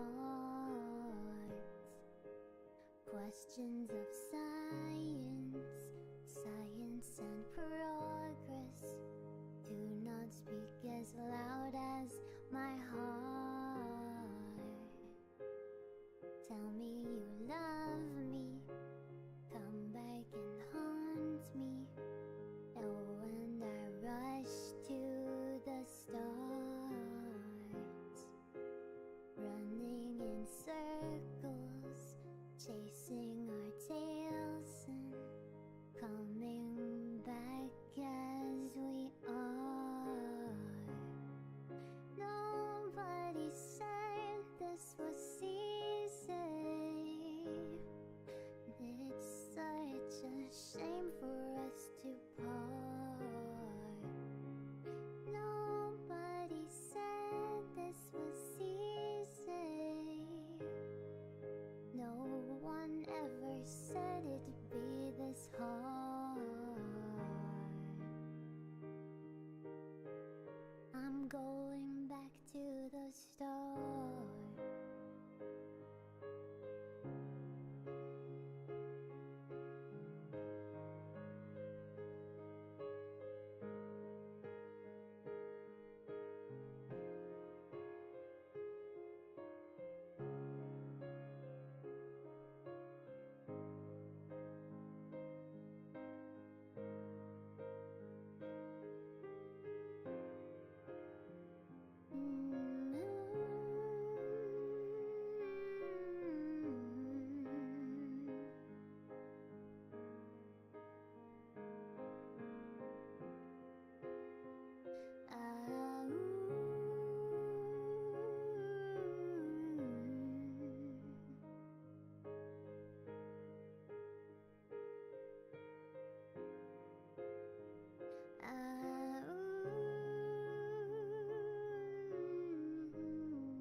なんでもないとこ地をつくんだ。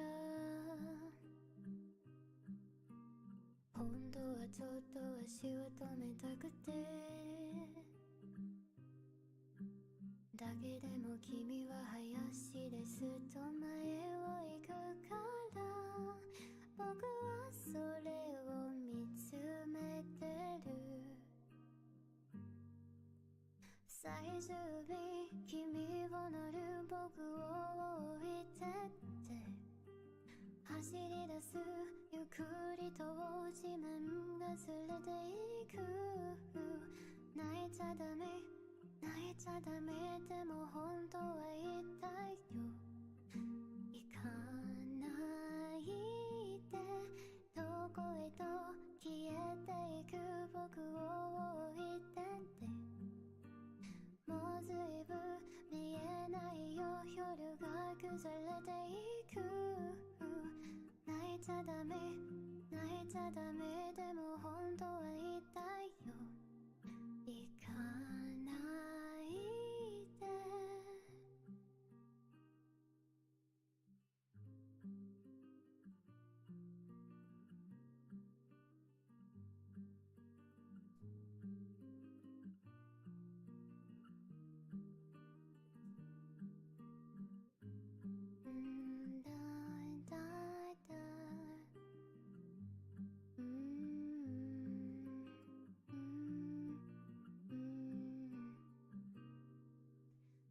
つでも俺はいつもと同じ変わらぬ夜が来るんどしただけでも君はいつもよりずっと色っぽく見えて僕はそれを見つめてる時間だけ過ぎていく僕を連れてって帰り道暗いけれど一人で大丈夫かな街道に照らせて影ができている一人ぼっちさどこへと消えていく僕を置いてって完全にまた今度夜が滲んでいく泣いちゃダメ泣いちゃダメでも本当は言いたいよ行かないで泣いちゃダメ泣いちゃダメでも本当は言いたいよ行かないで行かないで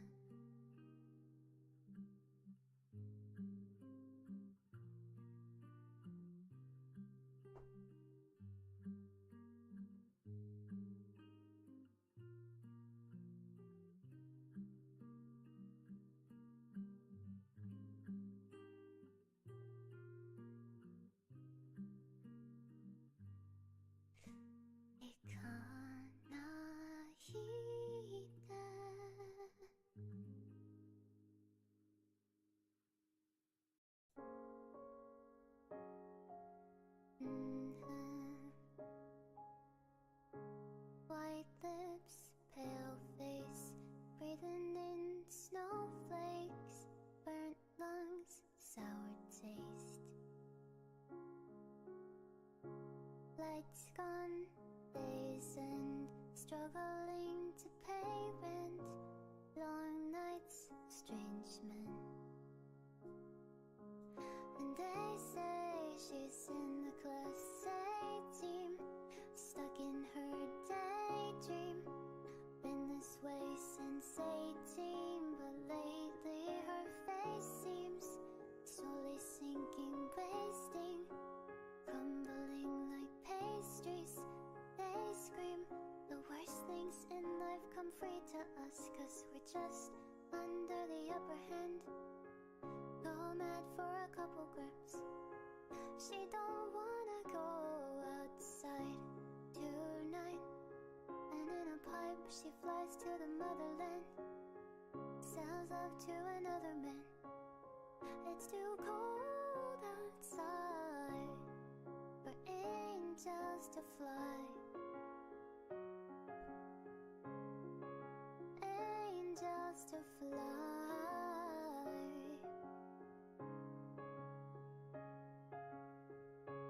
Ripped gloves, raincoat, tried to swim, stay afloat.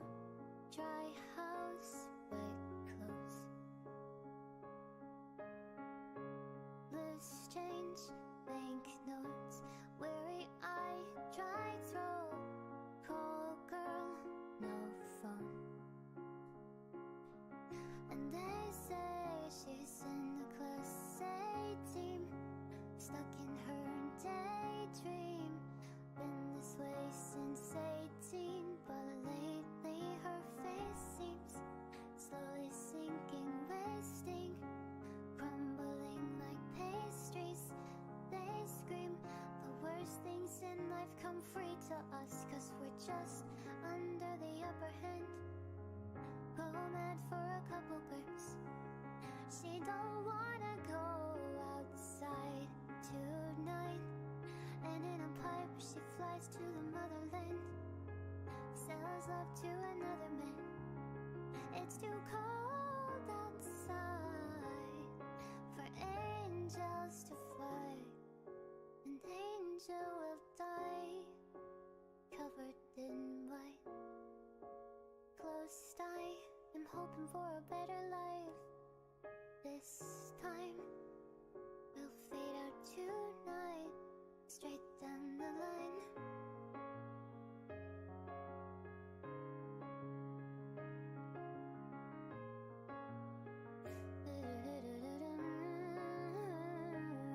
And they say she's in the class A team, stuck in her daydream.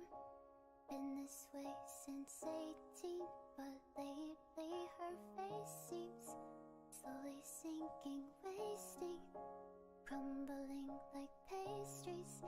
They scream the worst things in life come free to us, and we're all under the upper hand. Go mad for a couple grams. We don't wanna go outside tonight. And in a pipe we fly to the motherland, sell love to another man. It's too cold outside for angels to fly, for angels to fly,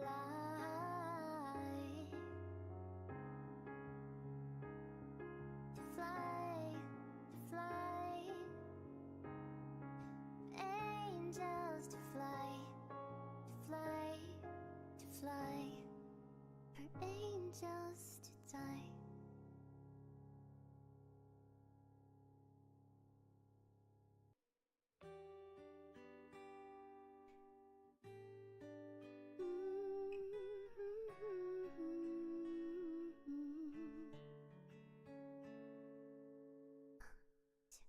夜朝までずっとそばにいて、アイスをしたって言わないの。全然気づかずもう微笑んない。私が欲しいとそう言ってよ。夜朝までずっとそばにいて、アイスをしたって言わないの。全然気づかずもう微笑んない。私が欲しいとそう言ってよ。だから君が打ち明けられない。君はどうした？どうすればいいの？隠し方見抜けどやめたいけどたまらない。顔をつつってでもいい。お互いに責め合って欲しいならほら叫べ。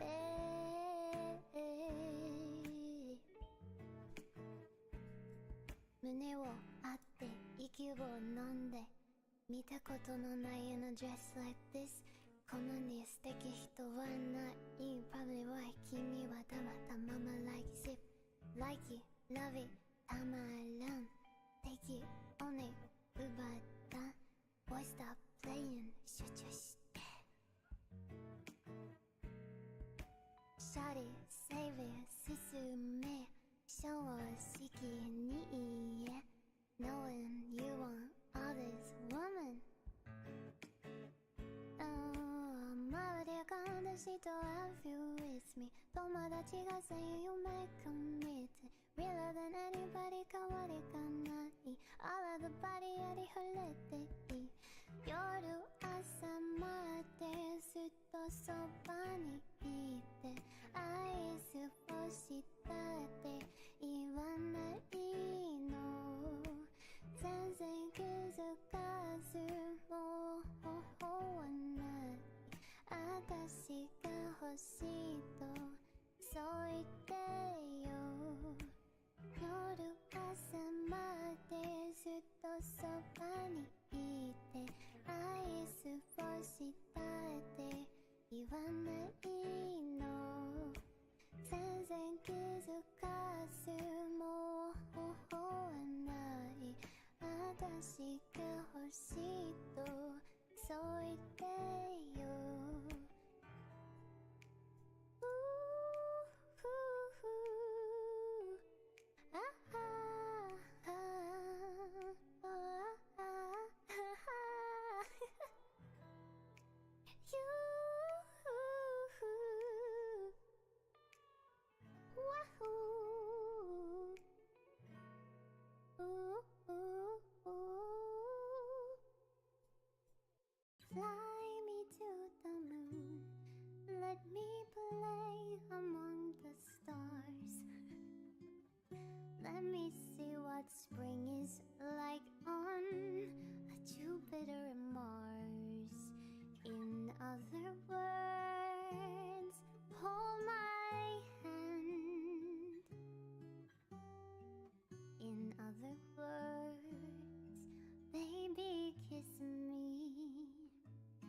of words.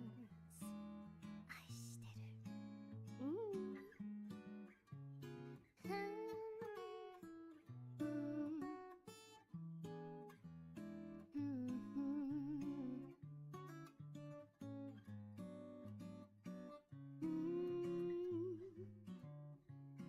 Fill my heart with song.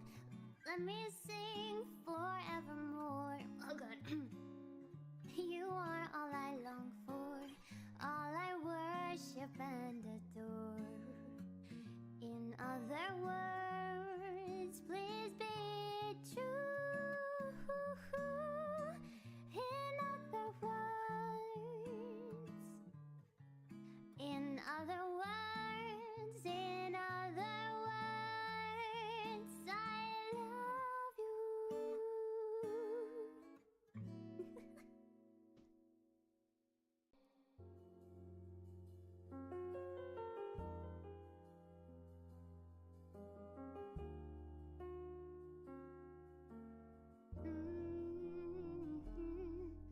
Baka mitai kodomo nanode, yume wo oute kisu tsuite, uso ga heta na kuse ni wadaenai egao wo miseta. I love you もろくに言わない口下手でほんまに不器用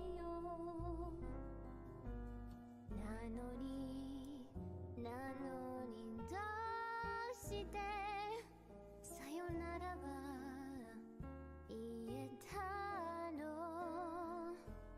ダメだねダメよダメなのよあんたが好きで好きすぎてどれだけ強い朝けでも歪まない思い出がバカみたい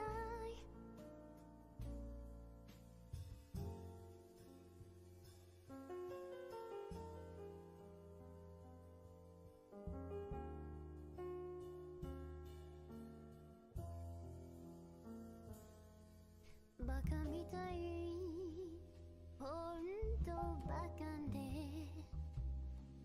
あんた信じるばかりで強い女のふり切なさの夜風浴びる一人になって3年が過ぎ街並みさえも変わりましたなのにどうして未練だけ置き去りほんまにろくな男やない揃いの指輪外しますざまみろ先生するわいい加減待っててもバカみたいダメだね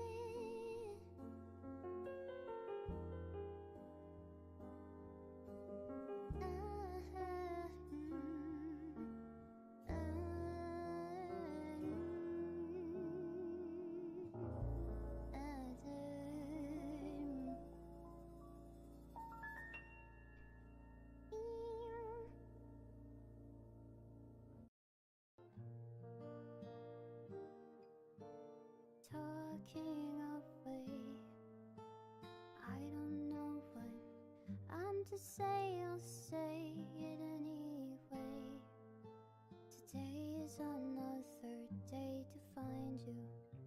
shying away.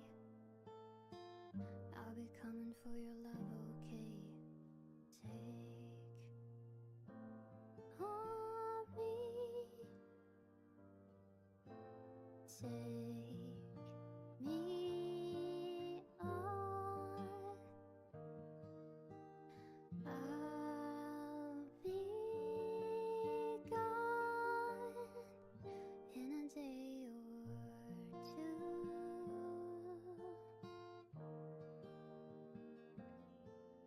So needless to say, I'm odds and ends.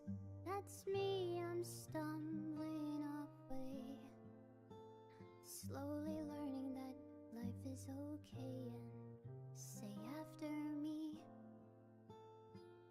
it's no better to be safe than sorry. Take on me. Take me on. I'll be gone in a day or two.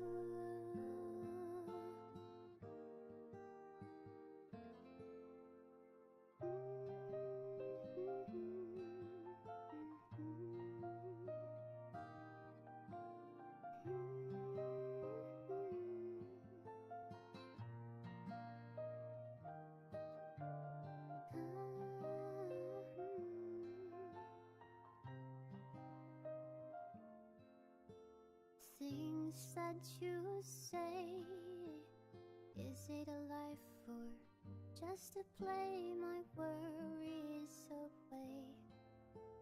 You're all the things I've got to remember, shying away.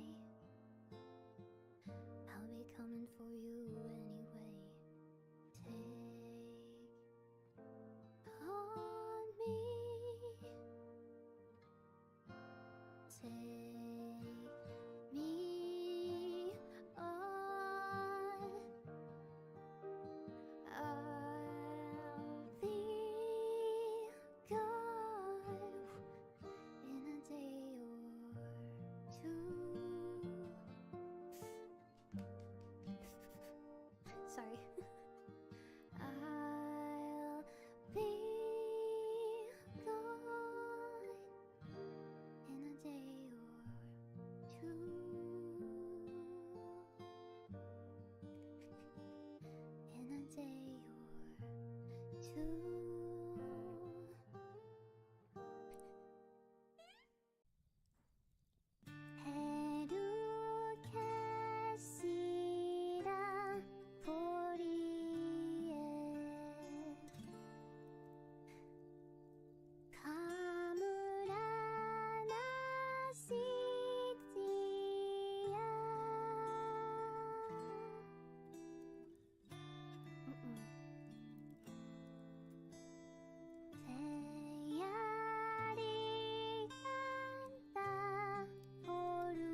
day. I just wish you could feel what you say. Sure, never tell, but I know you too well. Got a mood that you wish you could sell. If teardrops could be bottled, there'd be swimming pools filled by models. Told a tight dress is what makes you a whore. If I love you was a promise, would you break it if you're honest? Tell the mirror what you know she said before. I don't wanna be you anymore.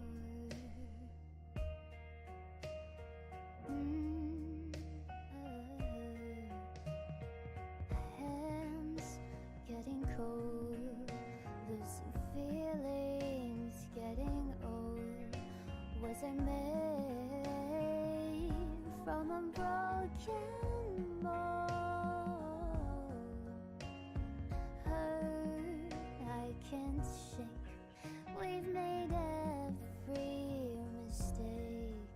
Only you know the way I break. If teardrops could be bottled, there'll be swimming pools filled by models. Told a tight dress is what makes you a whore. If I love you was a promise, would you break it if you're honest? Tell the mirror what you know she's heard before. I don't wanna be you. I don't wanna be you. I don't wanna be you anymore.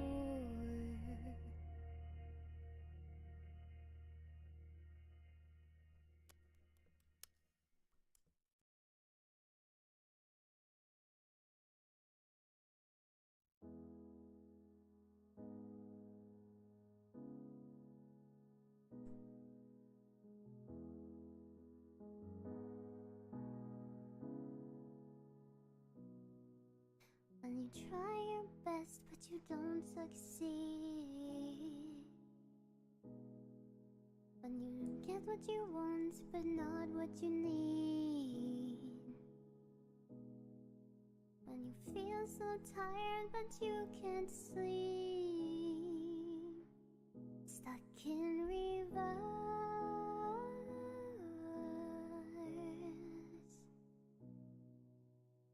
Tears start streaming down your face. You lose something you can't replace.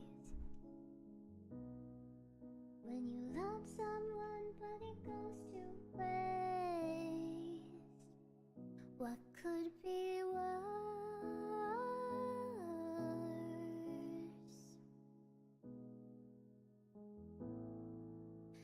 Lights will guide you home and ignite your bones, and I will try to fix you.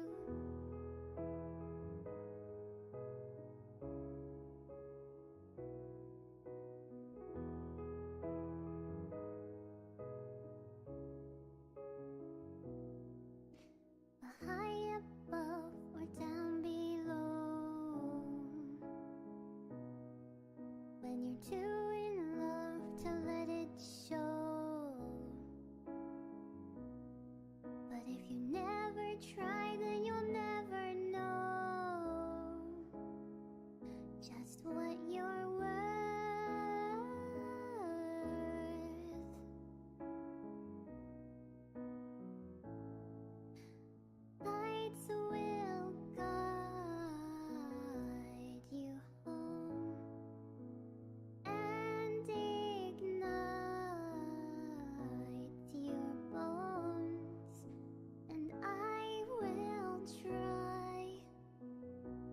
fix you.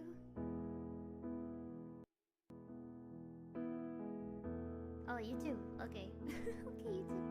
Ah.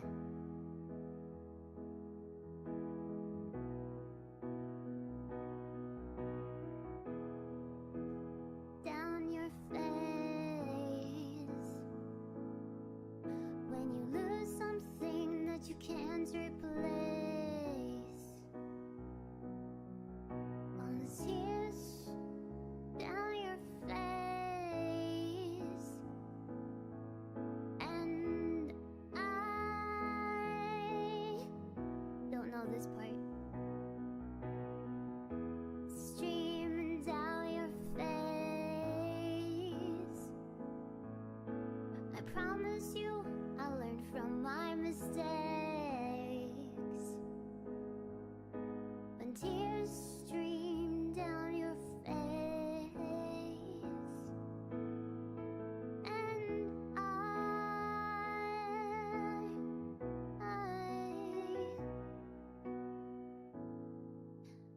lights will guide you home and ignites your bones, and I will try to fix you.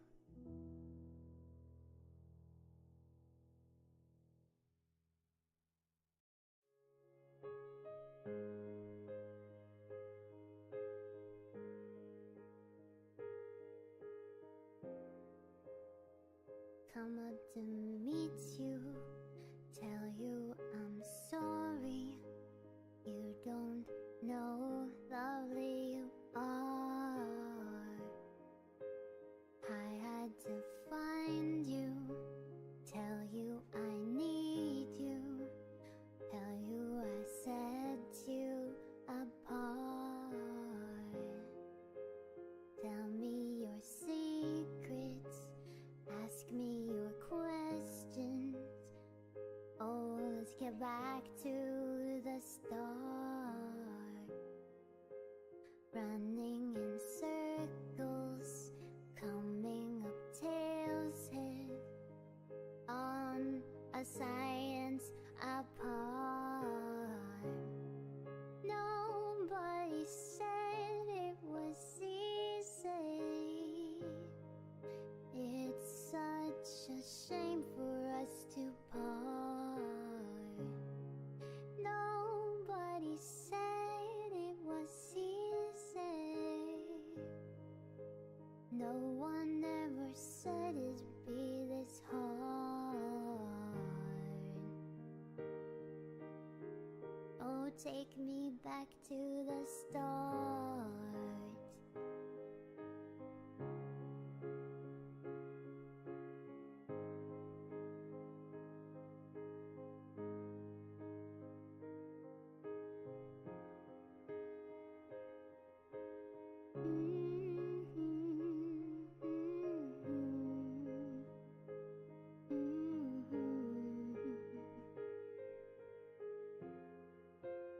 I was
the stars.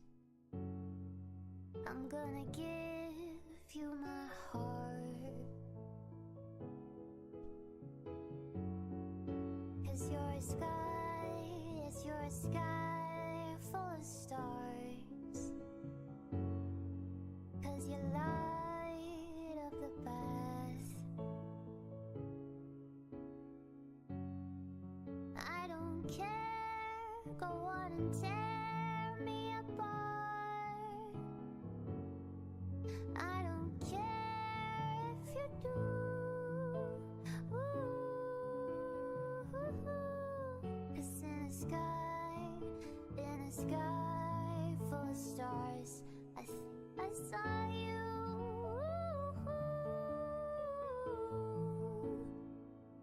Naruhodo, I remember now.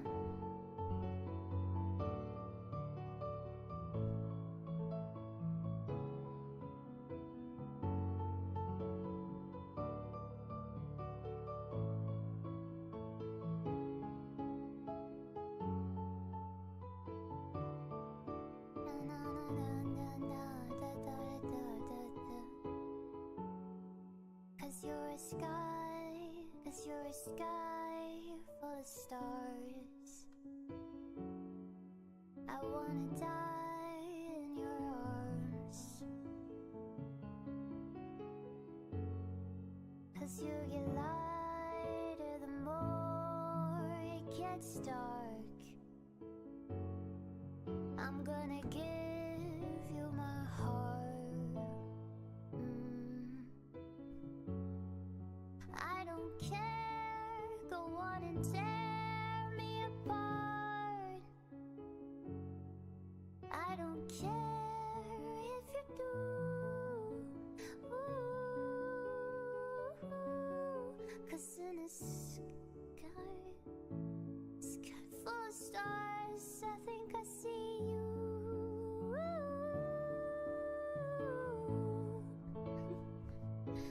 I think I see you.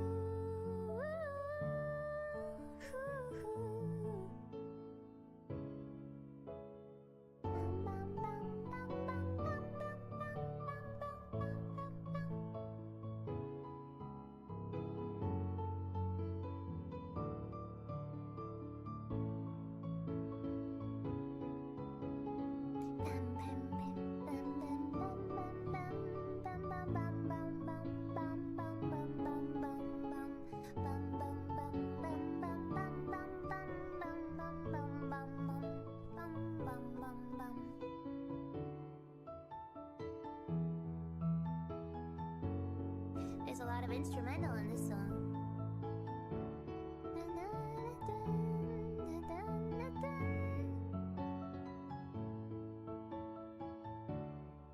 'Cause you're a sky, you're a sky full of stars.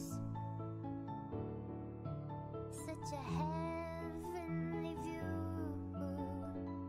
You're such a heavenly view.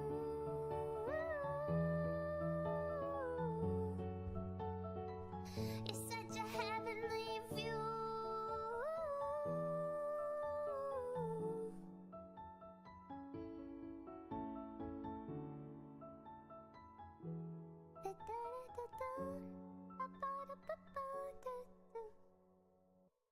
You. Pardon me. Pardon my pixie dust. Teehee.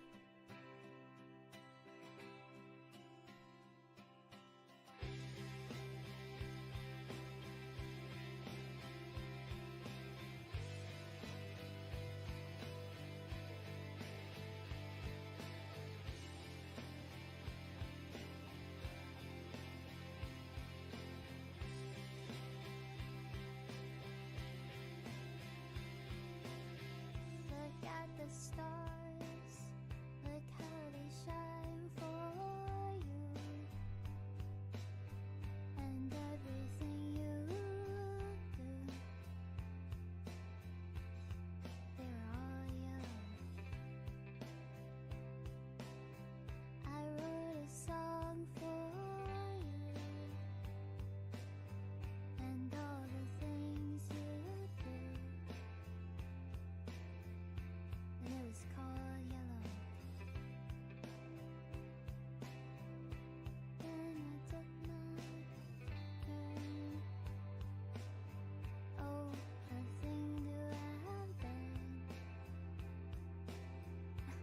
and it was all yellow.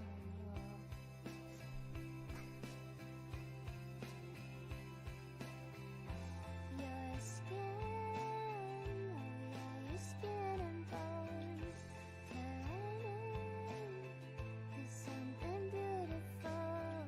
'Cause you know I love you so. You know I love you so.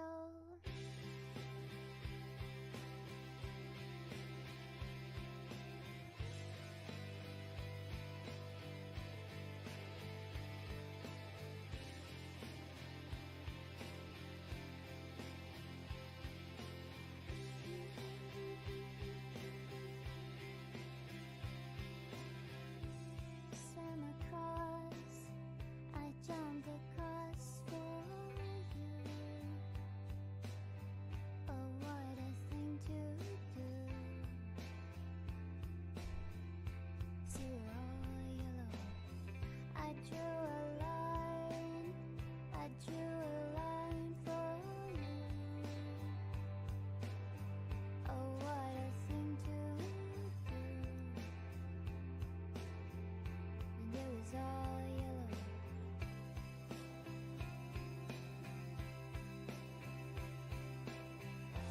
Your skin, oh yeah, your skin and bones turning to something beautiful.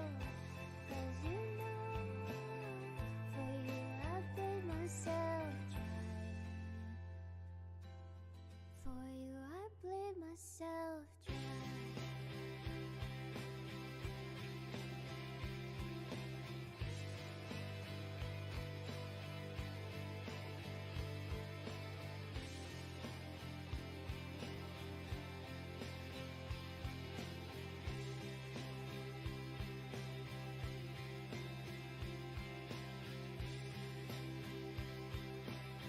The colors shine for you. The colors shine for you. Colors shine for you. The colors shine for you. The colors shine for you. The colors shine. The colors shine for you. And all the things that you do. Yellow. Yellow.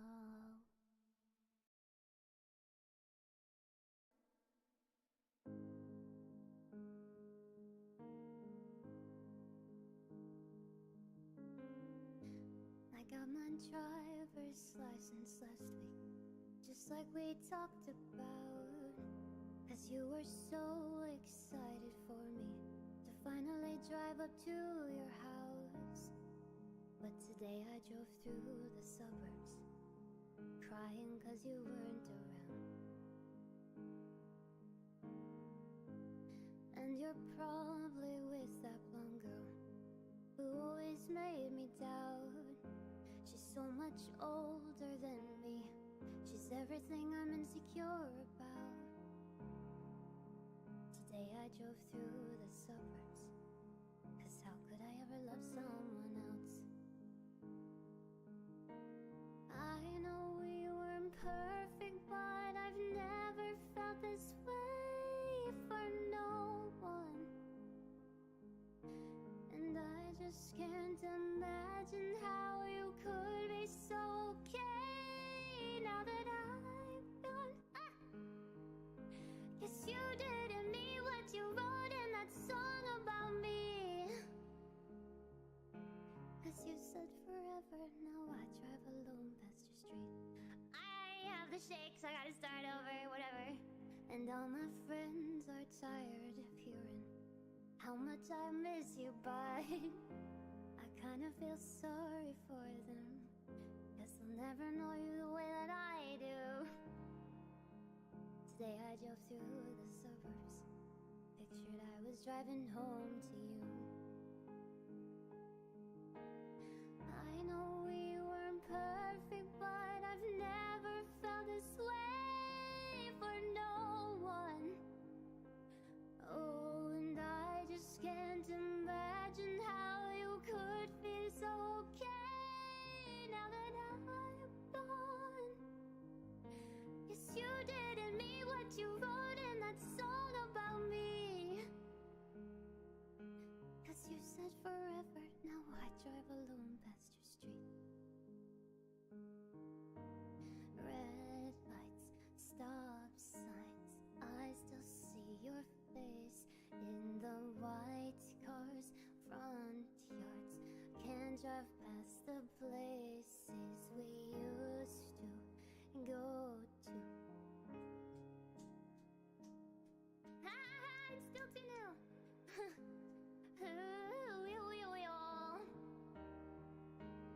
Sidewalks we crossed, I still hear your voice in the traffic, laughing over all the noise. God, I'm so blue, we're through.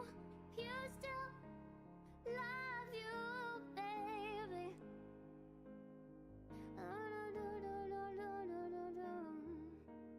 I know we weren't perfect, but I've never felt this way for no one. And I just can't imagine how you could be so okay now that I'm gone. Yes, you didn't mean what you wrote in that song about me.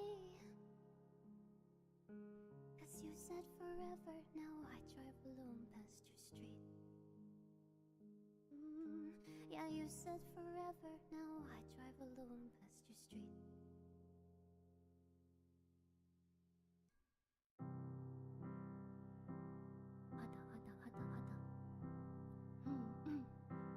Wise men say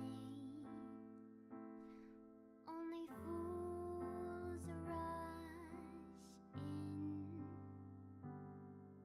but I can't help falling in love with you. Shall I stay? Would it be a sin if I can't help falling in love with you? Like a river flows surely to the sea, darling, so it goes. Some things are meant to be. So take my hand, take my whole life too. Oh, for I can't help falling in love with you. Oh, like a river flows surely to the sea, and surely so it goes.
other words, 愛してる。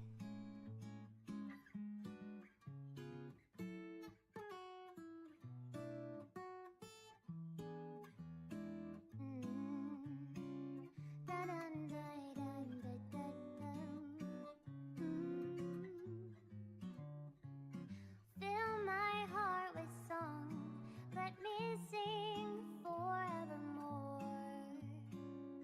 You are all I long for, all I worship and adore. In other words, please be true. In other words, in other words, in other words, I love you.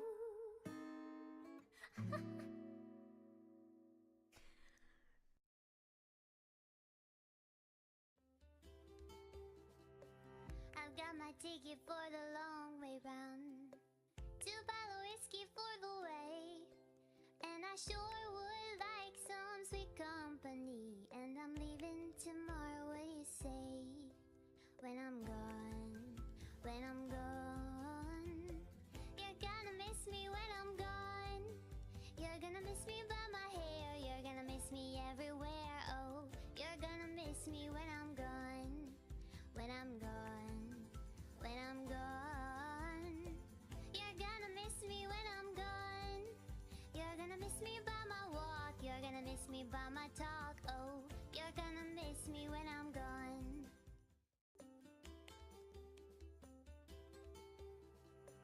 I've got my ticket for the long way round, the one with the prettiest of views. It's got mountains, it's got rivers, it's got sights to give you shivers, but it sure would be prettier with you. When I'm gone, when I'm gone, you're gonna miss me when I'm gone. You're gonna miss me by my walk, you're gonna miss me by my talk. Oh, you're gonna miss me when I'm gone, when I'm gone, when I'm gone. You're gonna miss me when I'm gone. You're gonna miss me by my hair, you're gonna miss me everywhere. Oh, you're gonna miss me when I'm gone, when I'm gone, when I'm gone. You're gonna miss me when I'm gone. You're gonna miss me by my walk, you're gonna miss me by my talk. Oh, you're gonna miss me when I'm gone. Bum bum bum bum. Bum bum. Na na. 痛いに感じる澄んだ空気吐く息が弾む止まることもなく歩き続けていたのここで振り返るもうすぐだよ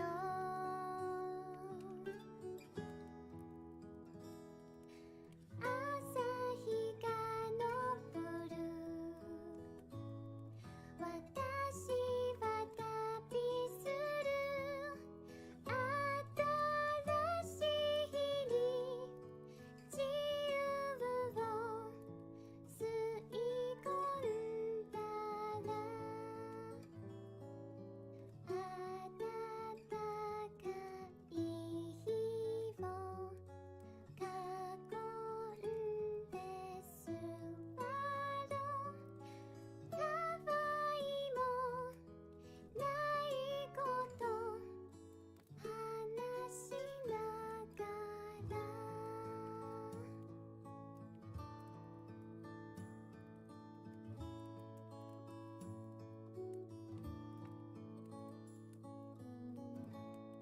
鼻先に触れる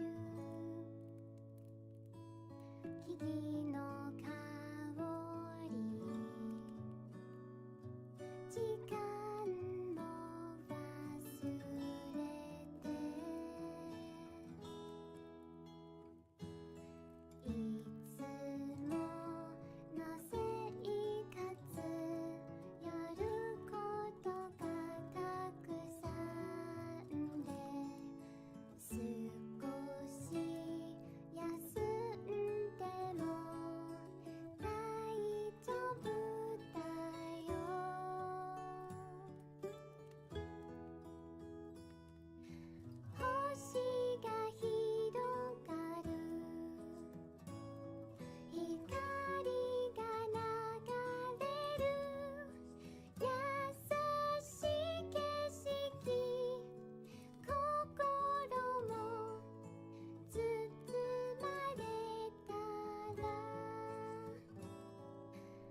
baby.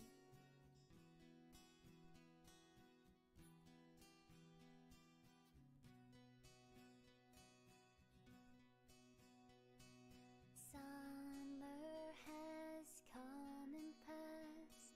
The innocent can never last.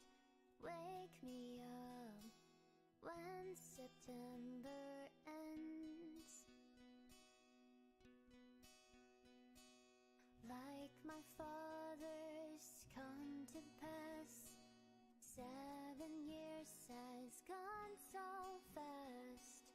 Wake me up when September ends.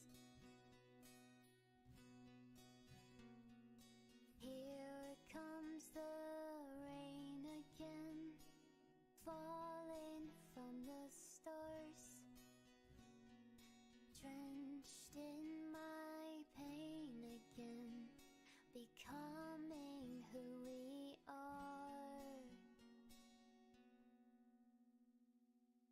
As my memory rests, but never forgets what I lost. Wake me up when September ends.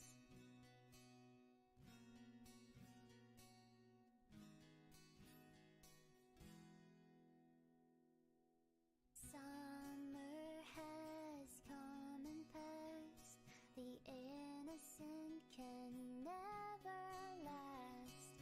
Wake me up when September ends. Ring out the bells again, like we did when spring began. Wake me up when September ends.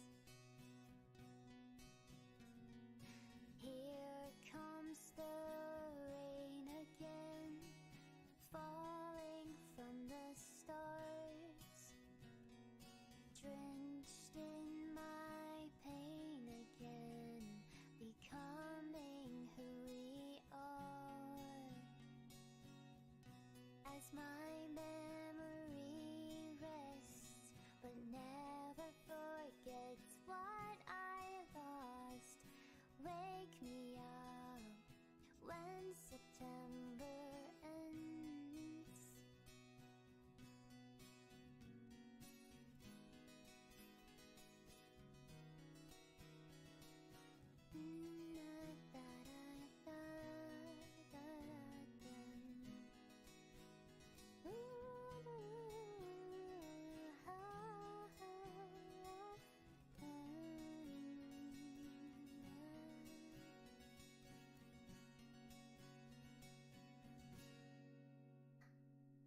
Summer has come and passed.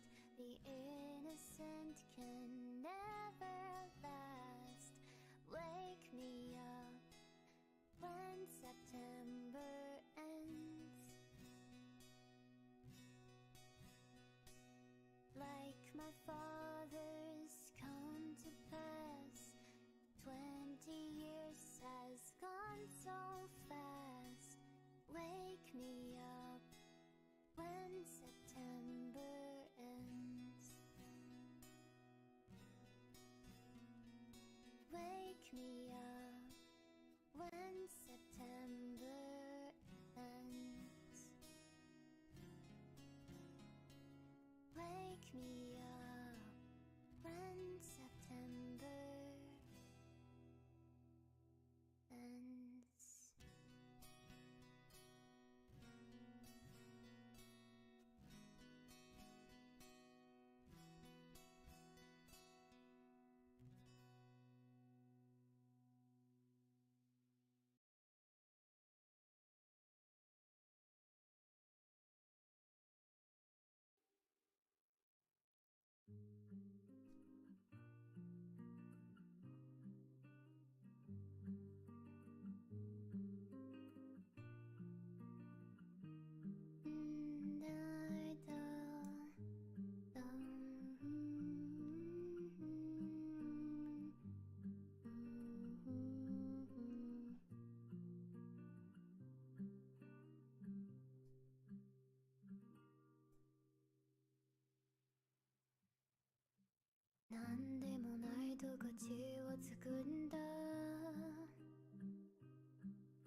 ちょっと足を止めたくて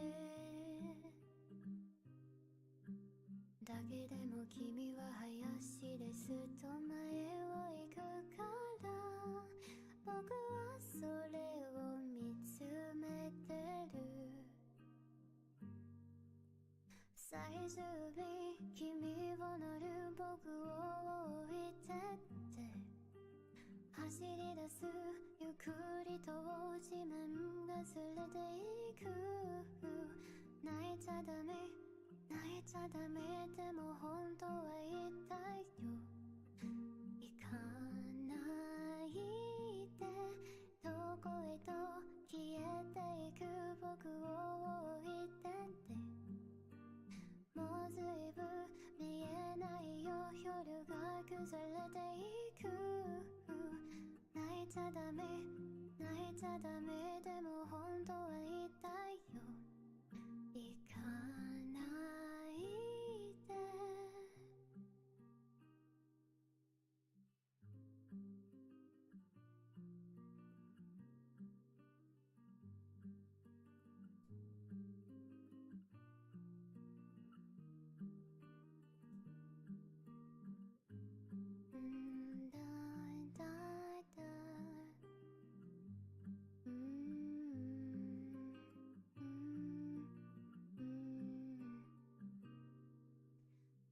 祭りも終わればいつもと同じ変わらぬ夜が来るんどしただけでも君はいつもよりずっと色っぽく見えて僕はそれを見つめてる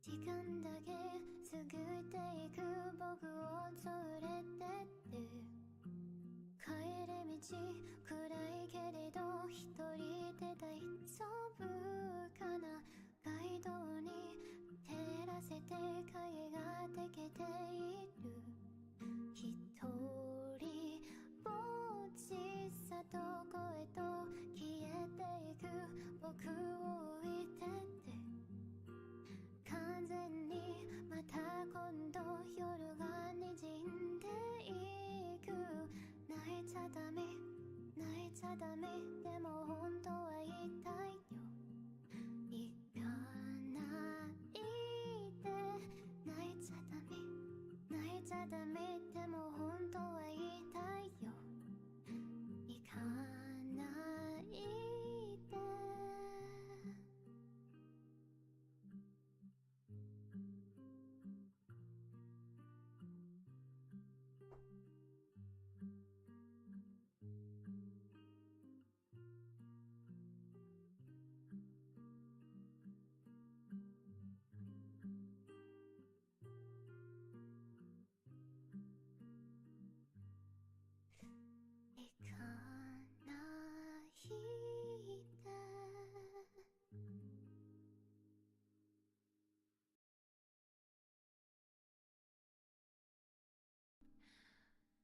涙の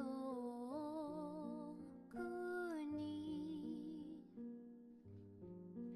揺らぐ微笑みが時の初めからの世界の約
sour taste. Lights gone, days end, struggling to pay rent. Long nights, strange men. And they say she's in the class A team, stuck in her daydream. Been this way since 18, but lately her face seems slowly sinking, wasting, crumbling like pastries.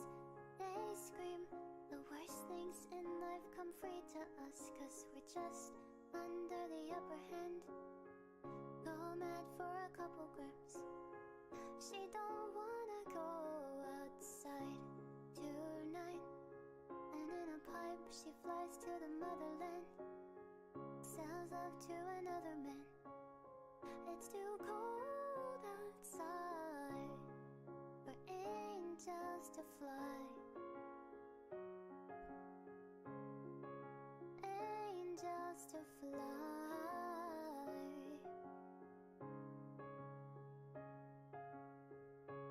Ripped gloves, raincoat, tried to swim, stay afloat. Dry house, white clothes. Loose change, banknotes, weary eye, dry throat. Call girl, no phone.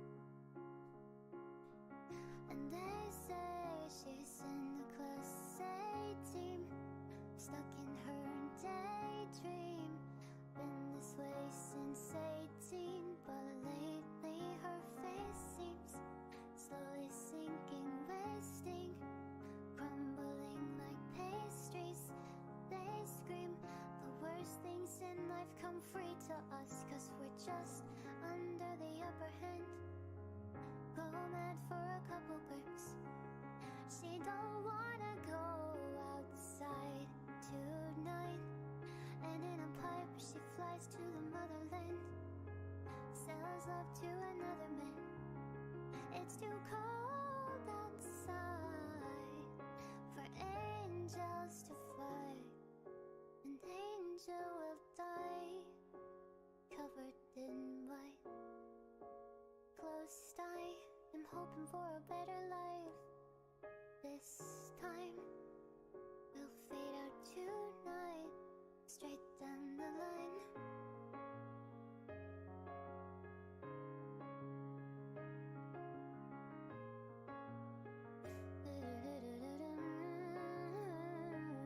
And they say she's in the class A team, stuck in her daydream. Been this way since 18, but lately her face seems slowly sinking, wasting, crumbling like pastries. They scream the worst things in life come free to us, and we're all under the upper hand. Go mad for a couple grips. We don't wanna go outside tonight. And in a pipe we fly to the motherland, sell love to another man. It's too cold outside for angels to fly. For angels to fly. To fly, to fly. Angels to fly, to fly, to fly. For angels to die.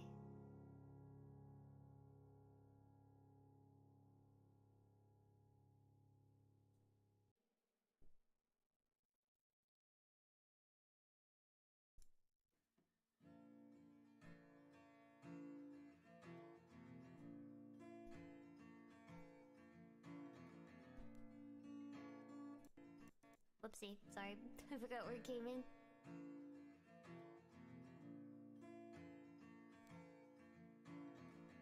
2 a.m. since she calls me, 'cause I'm still awake. Can you help me unravel my latest mistake? I don't love him.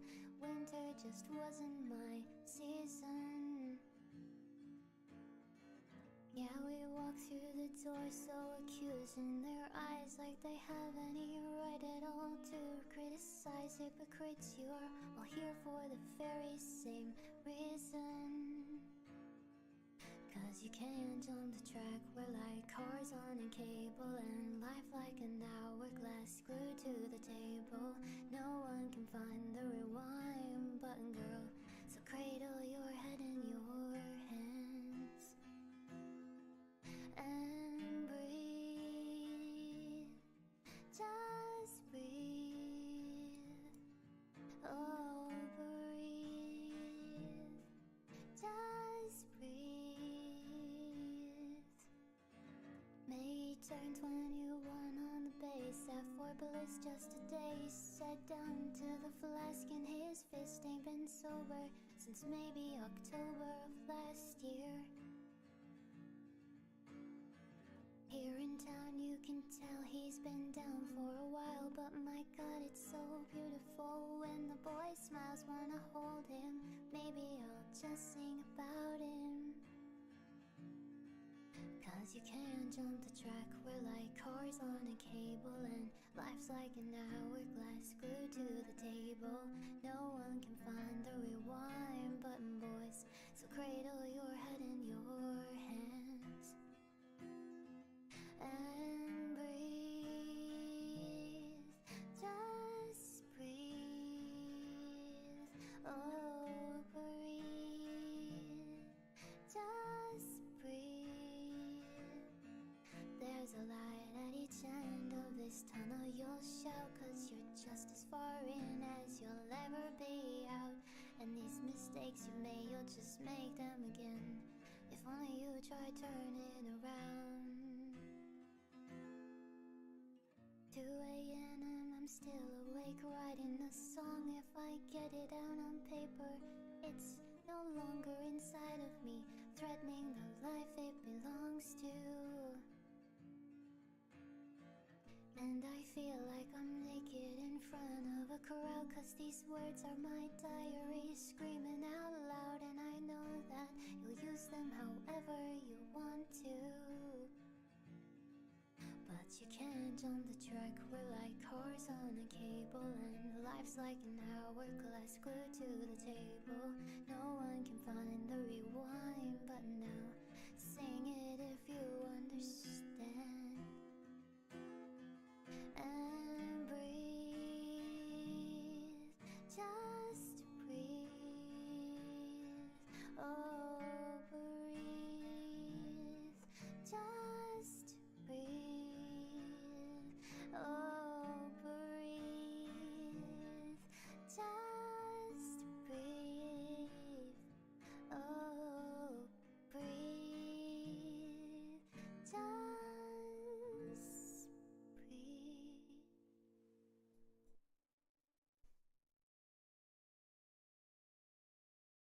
Okay. This is higher.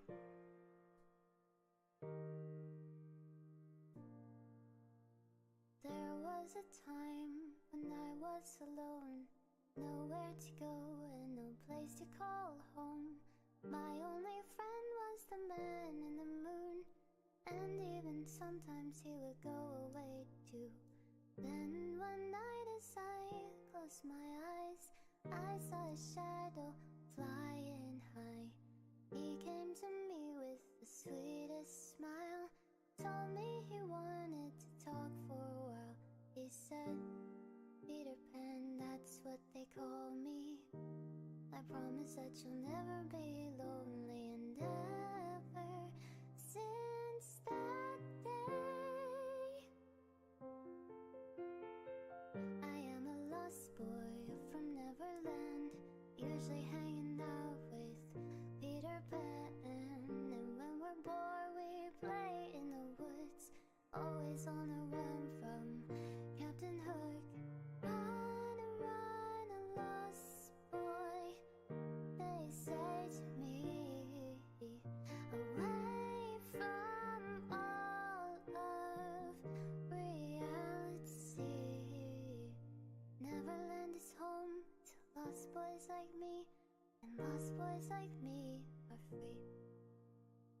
Neverland is home to lost boys like me, and lost boys like me are free. He sprinkled me in pixie dust and told me to believe in him and believe in me. Together we will fly away in a cloud of green to your beautiful destiny. And ever since that day, I am a lost boy from Neverland, usually hanging out with Peter Pan. And when we're bored, we play in the woods, always on the run from Captain Hook. Run, run, a lost boy, they say to me, away from all of reality. Neverland is home to lost boys like me, and lost boys like me are free. Neverland is home to lost boys like me, and lost boys like me are free. Peter Pan, Tinkerbell, Wendy, darling, even Captain Hook, you are my favorite storybook. Neverland, I love you so. You are now my home, sweet home forever. A lost boy at last. And always I will sing. I am a lost boy from Neverland, usually hanging out with Peter Pan. And when you're bored, you play in the woods, always on the run from Captain Hook. Run, run, lost boy, they say to me, away from all of reality. Neverland is home to lost boys like me, and lost boys like me are free. Neverland is home to lost boys like me, and lost boys like me are free.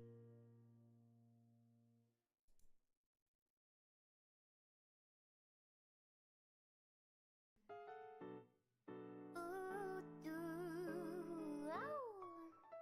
Hit it! Yeah. Fly me to the moon, let me play among the stars. Let me see what spring is like on Jupiter and Mars. Yeah, in other words, hold my hand. Da da da.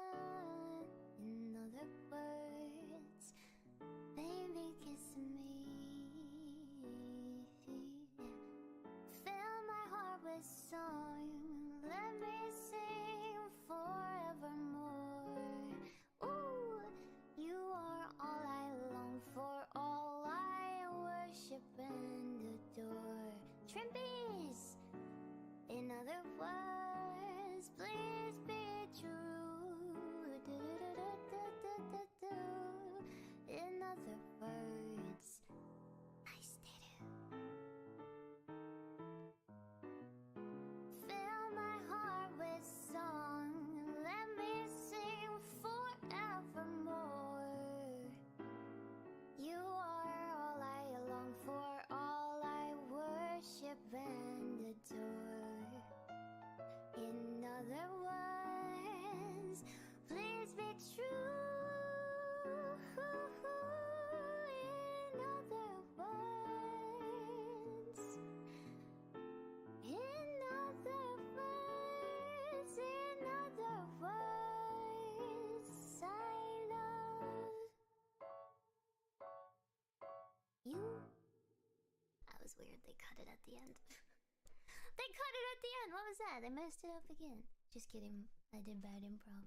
But anyway.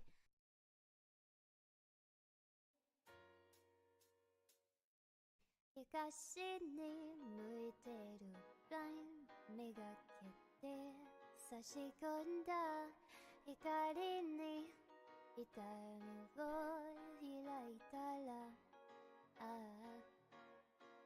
昨日夜の暗闇を濡らしてた雨音かすかに思い出して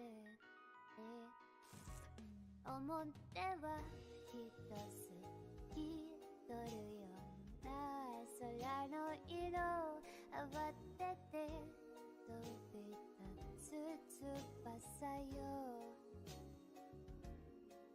こんな朝のような心になれるそんな Morning Glory 輝きを Heavenly 浴びせかける Softly 消えゆく悲しみに Morning Glory いつの日にも勝利君のそばに Dearly 愛はあるから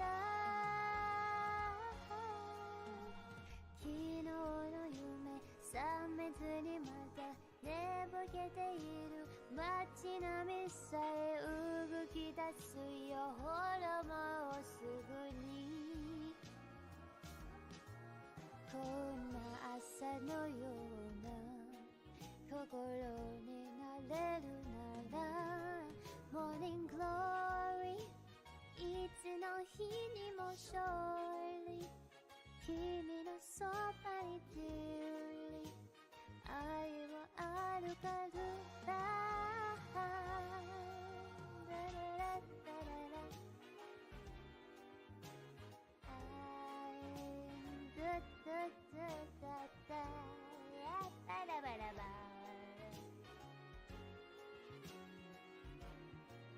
こんな朝のような心になれるなら Morning Glory いつも勝利君のそばで Dearly 愛は見つかるから Morning Glory いつの日にも勝利君のそばに Dearly 愛はあるから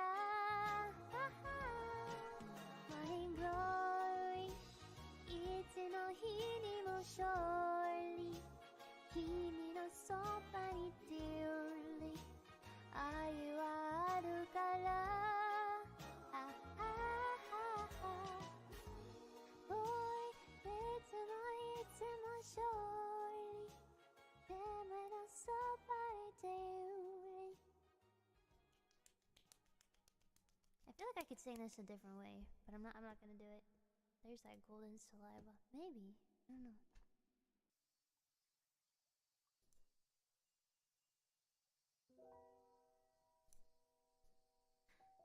커피를 너무 많이 마셨나 봐요. 심장이 막 두근대고 잠잘 수가 없어요. 한참 뒤에 불빛이 내리면 난 다시 잠들 순 없겠어. 지나간 새벽이 닿으면 다시 내 곁에 잠들겠죠. 너의 품에 잠든 나머지 천사가 된 것은 같아요.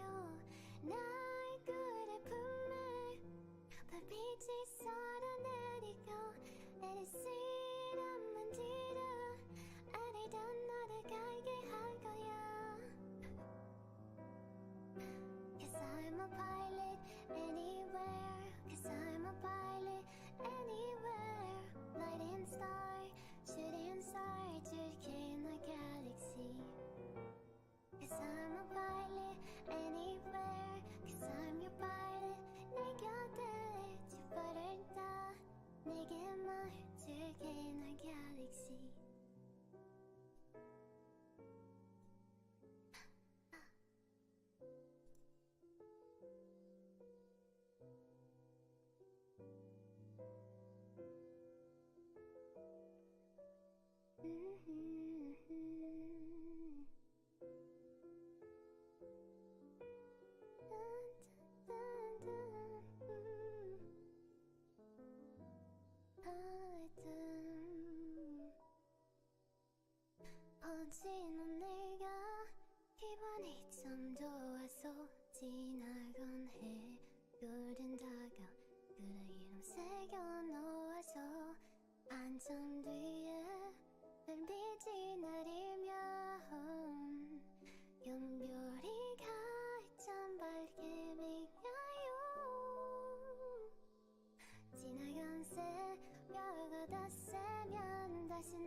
곁에 좀 되겠죠. 멀미 아래 잠든 나머지 어느러간 팀과 섬 같아. 난 그대 품에 빛을 쏟아내리고 Let it see it 한번 뒤로 아니던 너를 가게 할 거야. Cause I'm a pilot anywhere. Cause I'm a pilot anywhere. Lighting star, shooting star, taking the galaxy. Cause I'm a pilot anywhere. Cause I'm your pilot. 내 곁엔 짚어를 따 내게만 들게 my galaxy. Cause I'm a pilot anywhere. Cause I'm a pilot anywhere. Lighting star, shooting star, taking a galaxy. Cause I'm a pilot, I'm your pilot. Lighting star, shooting star, taking my galaxy. La la la la la la. Na da da da da da da da.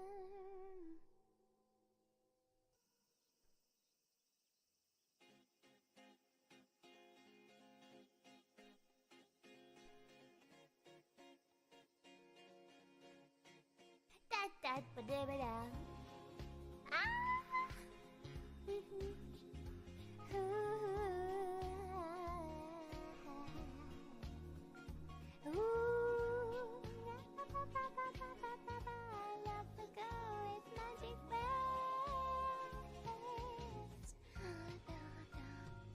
The way you whisper in my ear to make my troubles disappear, it's magic. The way your little fingertips can make my heart do double flips, it's magic.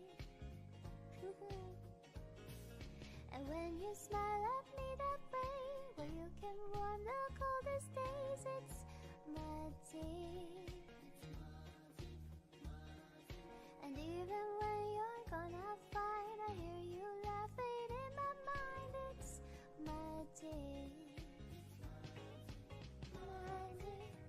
And all I have to do is think of you to make the music start to play. Then I dance down the street and the people meet. They stop and say, hey, hey, hey. A magic ways, my friend.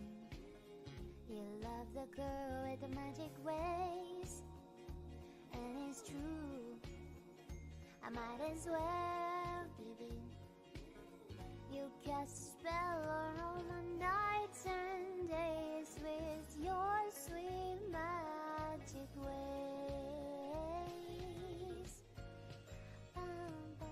When I go to sleep, it seems you sprinkle stardust in my dreams. It's magic. And in the morning when I rise, the mockingbirds all harmonize. It's magic. And when you want me, you just clap your hands, and I'll be with you right away. And then we'll float on a breeze while the leaves in the trees softly say, hey, hey, hey. Magic ways, my friend. I love the girl with the magic ways. And it's true, I might as well give in. You cast a spell on all my nights and days with your sweet magic ways.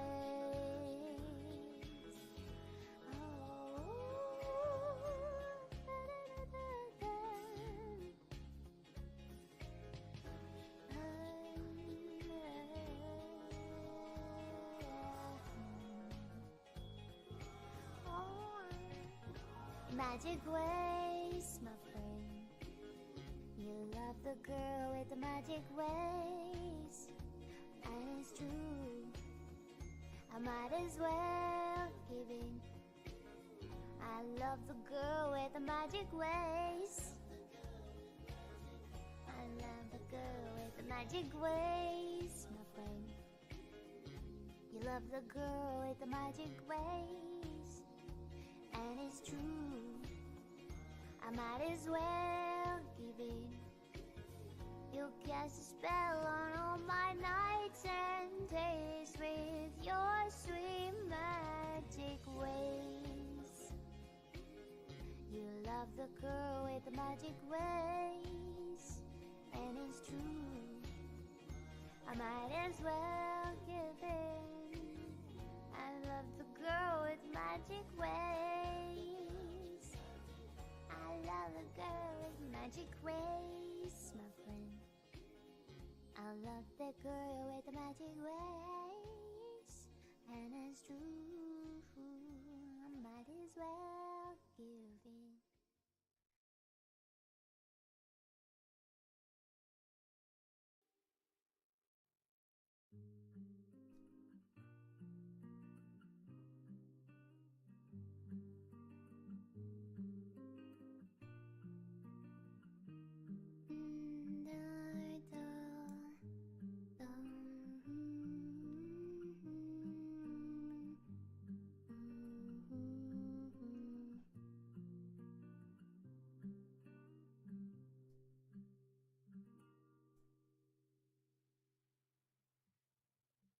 なんでもないと価値をつくんだ。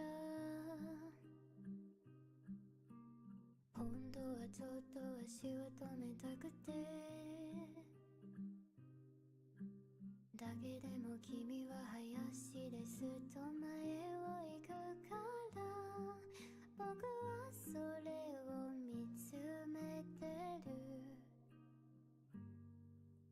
最終日君を乗る僕を置いてって走り出すゆっくりと地面が擦れていく。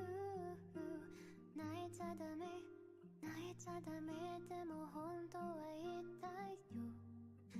行かないでどこへと消えていく僕を置いてってもうずいぶん見えないよ夜が崩れていく。泣いちゃダメ泣いちゃダメでも本当は言いたいよ。行かないで。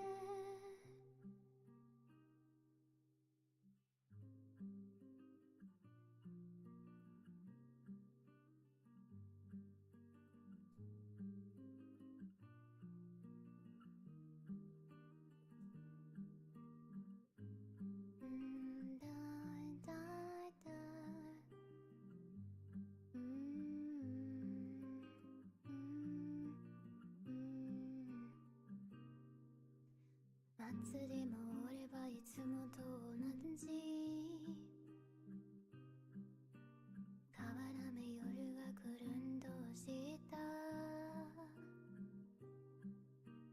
だけでも君はいつもよりずっと色っぽく見えて僕はそれを見つめてる。時間だけ過ぎていく僕を連れてって帰り道暗いけれど一人で大丈夫かな。街灯に照らせて影ができている。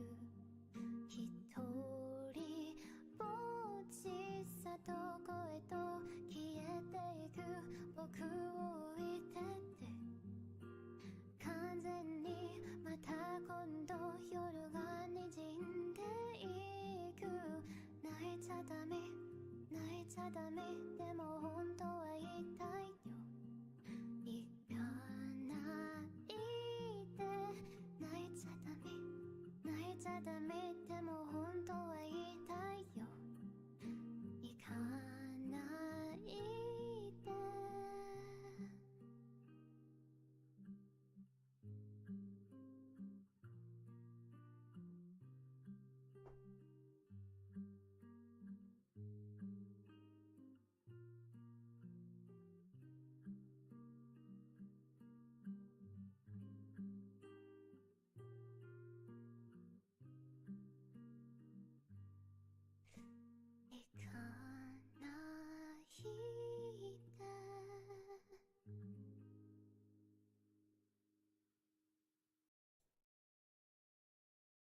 行かないで行かないで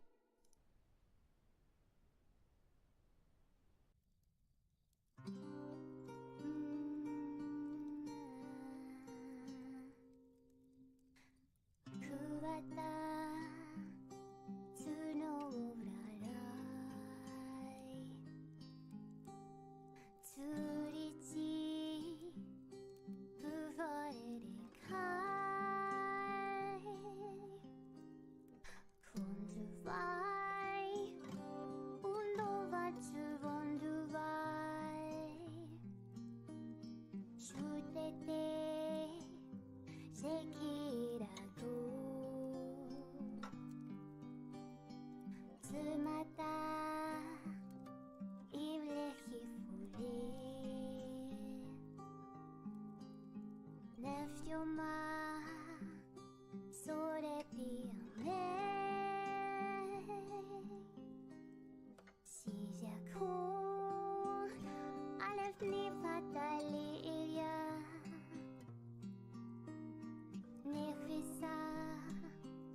The stars lean down to kiss you,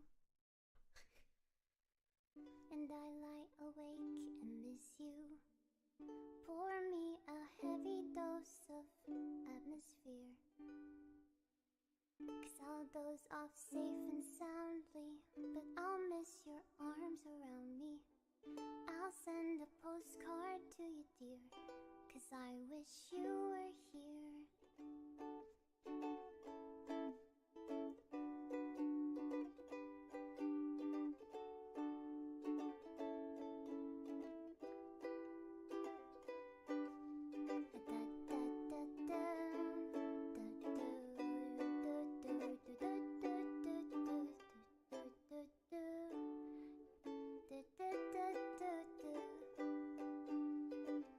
I watch the night turn light blue, but it's not the same without you, because it takes two to whisper quietly.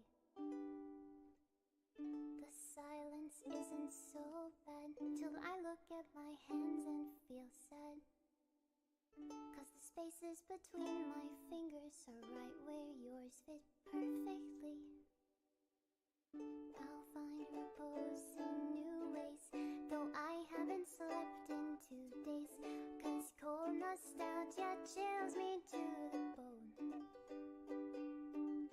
But drenched in vanilla twilight, I'll sit on the front porch all night, waist deep in thought, because when I think of you, I don't feel so alone. I don't feel so alone.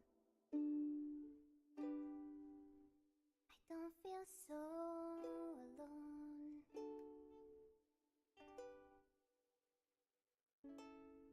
As many times as I blink,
that match that lights my heart on fire. When you're near, I hide my blushing face and trip on my shoelaces.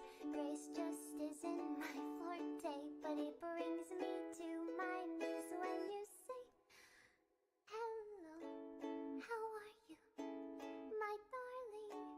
Today I fall into a pile on the floor. Puppy love is hard to ignore. When every little thing you do, I do adore. I have the we're as different as can be. I've noticed you're remarkably relaxed and I'm overly uptight, but we balance out each other nicely. You wear sandals in the snow. In mid-July, I still feel cold. We're opposites in every way, but I can't resist it when you say, hello, how are you, my sharky? Today, I fall into a pile on the floor. Puppy love is hard to ignore. When every little thing you do, I do adore. Finding words, I mutter, tongue-tie, twisting, foot in mouth, I start to stutter. Ha, ha, heaven, help me. Hello, how are you, my darling? Today, I fall into a pile on the floor.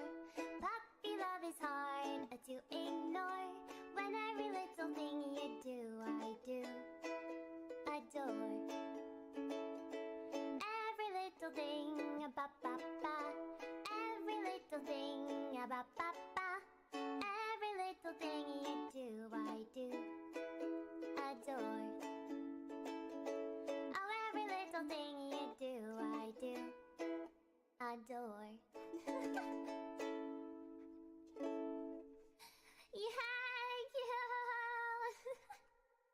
I do adore.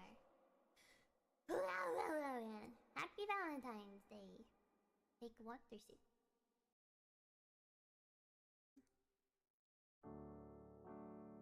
Oh boy, torture round 2.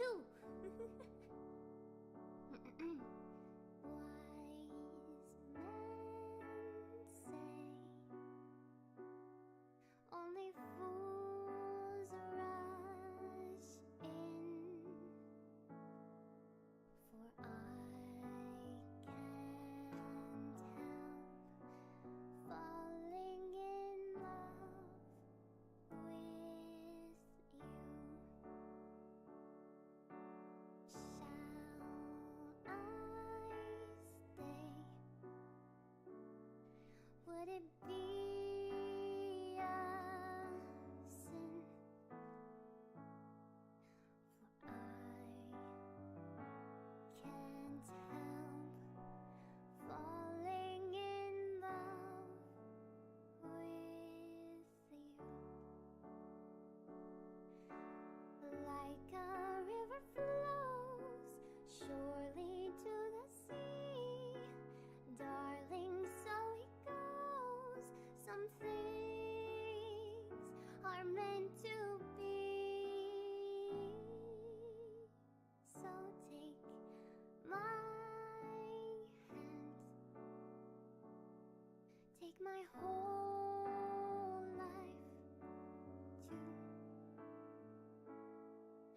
For I can't help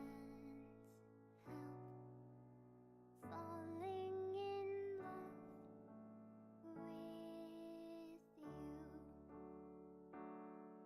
Oh, like a river flows surely to the sea, darling, so it goes.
song reminds me of Amelia Watson. Candy, she's sweet like candy in my veins. Baby, I'm dying for another taste. And every night my mind is running around her. Thunder's getting louder and louder. Baby, you're like lightning in a bottle. I can't let you go now that I've got it. And all I need is to be struck by your electric love. Oh, baby, your electric love. Electric love. Drown me. You make my heart beat like the rain. Surround me. Hold me deep beneath your wave. And every night my mind is running around her. Thunder's getting louder and louder. Baby, you're like lightning in a bottle. I can't let you go now that I've got it. And all I need is to be struck by your electric love.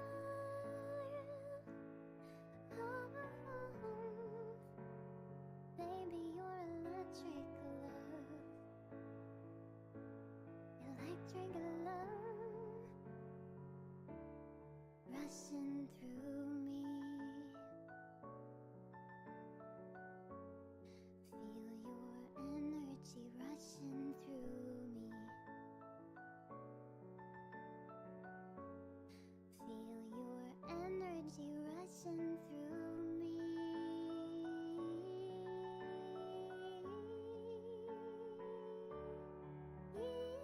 Baby, you're like lightning in a bottle. I can't let you go now that I've got it. And all I need is to be struck by your electric love. Oh, baby, your electric love. Ooh,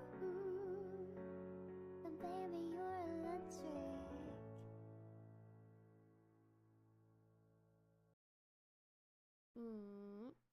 Song gives me immense vibes.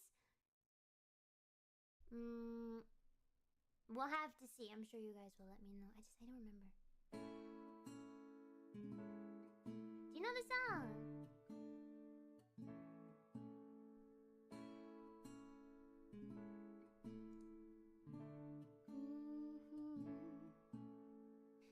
I've been awake for a while now. You've got me feeling like a child now. Every time I see your bubbly face, I get the tingles in a silly place. It starts in my toes and I crinkle my nose. Wherever it goes, I always know that you make me smile. Please stay for a while now. Just take your time wherever you go. The rain is falling on my window pane, but we are hiding in a safer place. Undercover, staying dry and warm. You give me feelings that I adore. Starts in my toes, makes me crinkle my nose. Wherever it goes, I always know that you make me smile. Please stay for a while now. Just take your time wherever you go. But what am I gonna say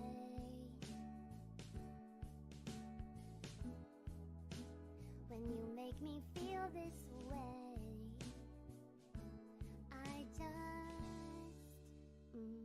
and it starts in my toes, makes me crinkle my nose. Wherever it goes, I always know that you make me smile.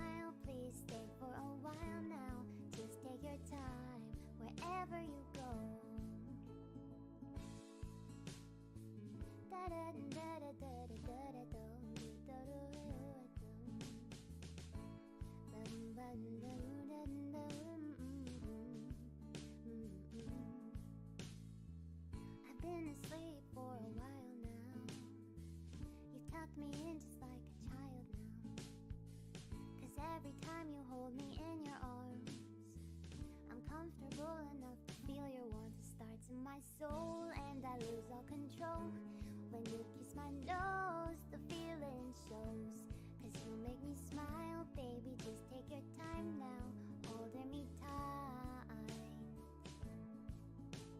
Wherever, wherever, wherever you go. Wherever, wherever, wherever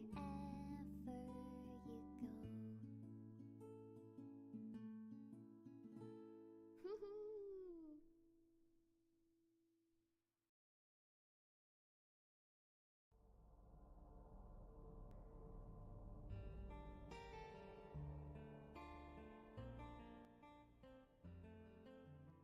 Alright, this is fine.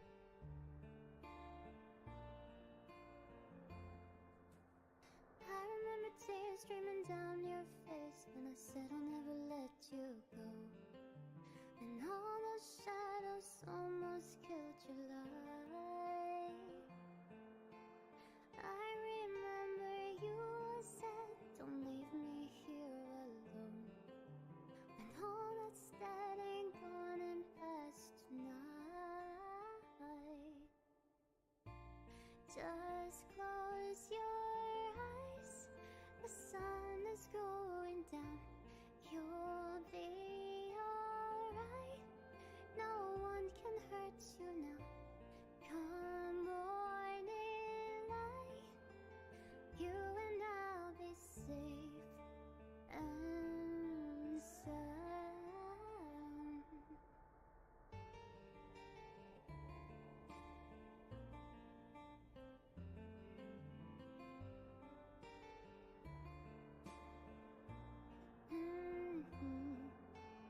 Don't you dare look out your window, darling, everything's on fire. The war outside our door keeps raging on. Hold on to this lullaby, even when the music's gone.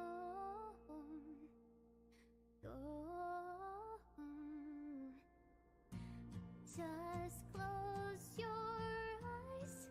The sun is going down. You'll be alright. No one can hurt you now. Come morning light, you and I'll be safe and sound.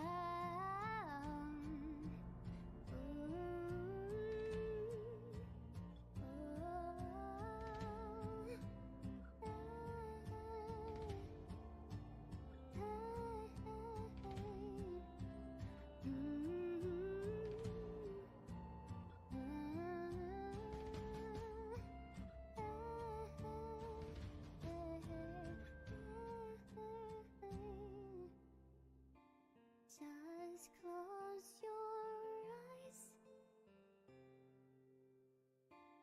You'll be alright. Come morning light, you and I'll be safe and sound.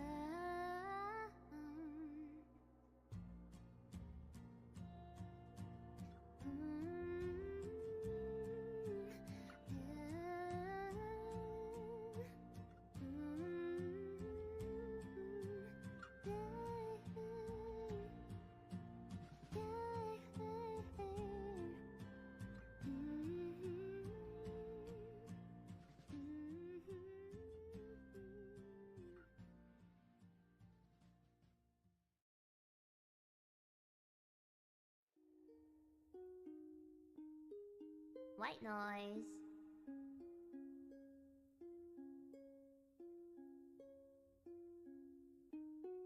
I'm lying on the... Wait, did I start too soon?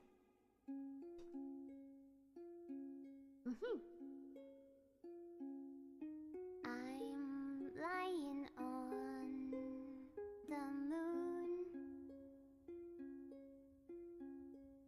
My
making sure that I'm okay and we're a million miles away.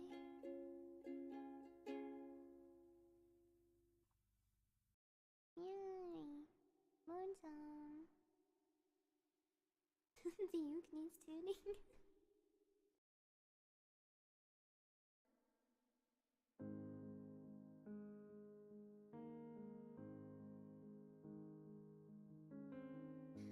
I got my driver's license last week, just like we talked about.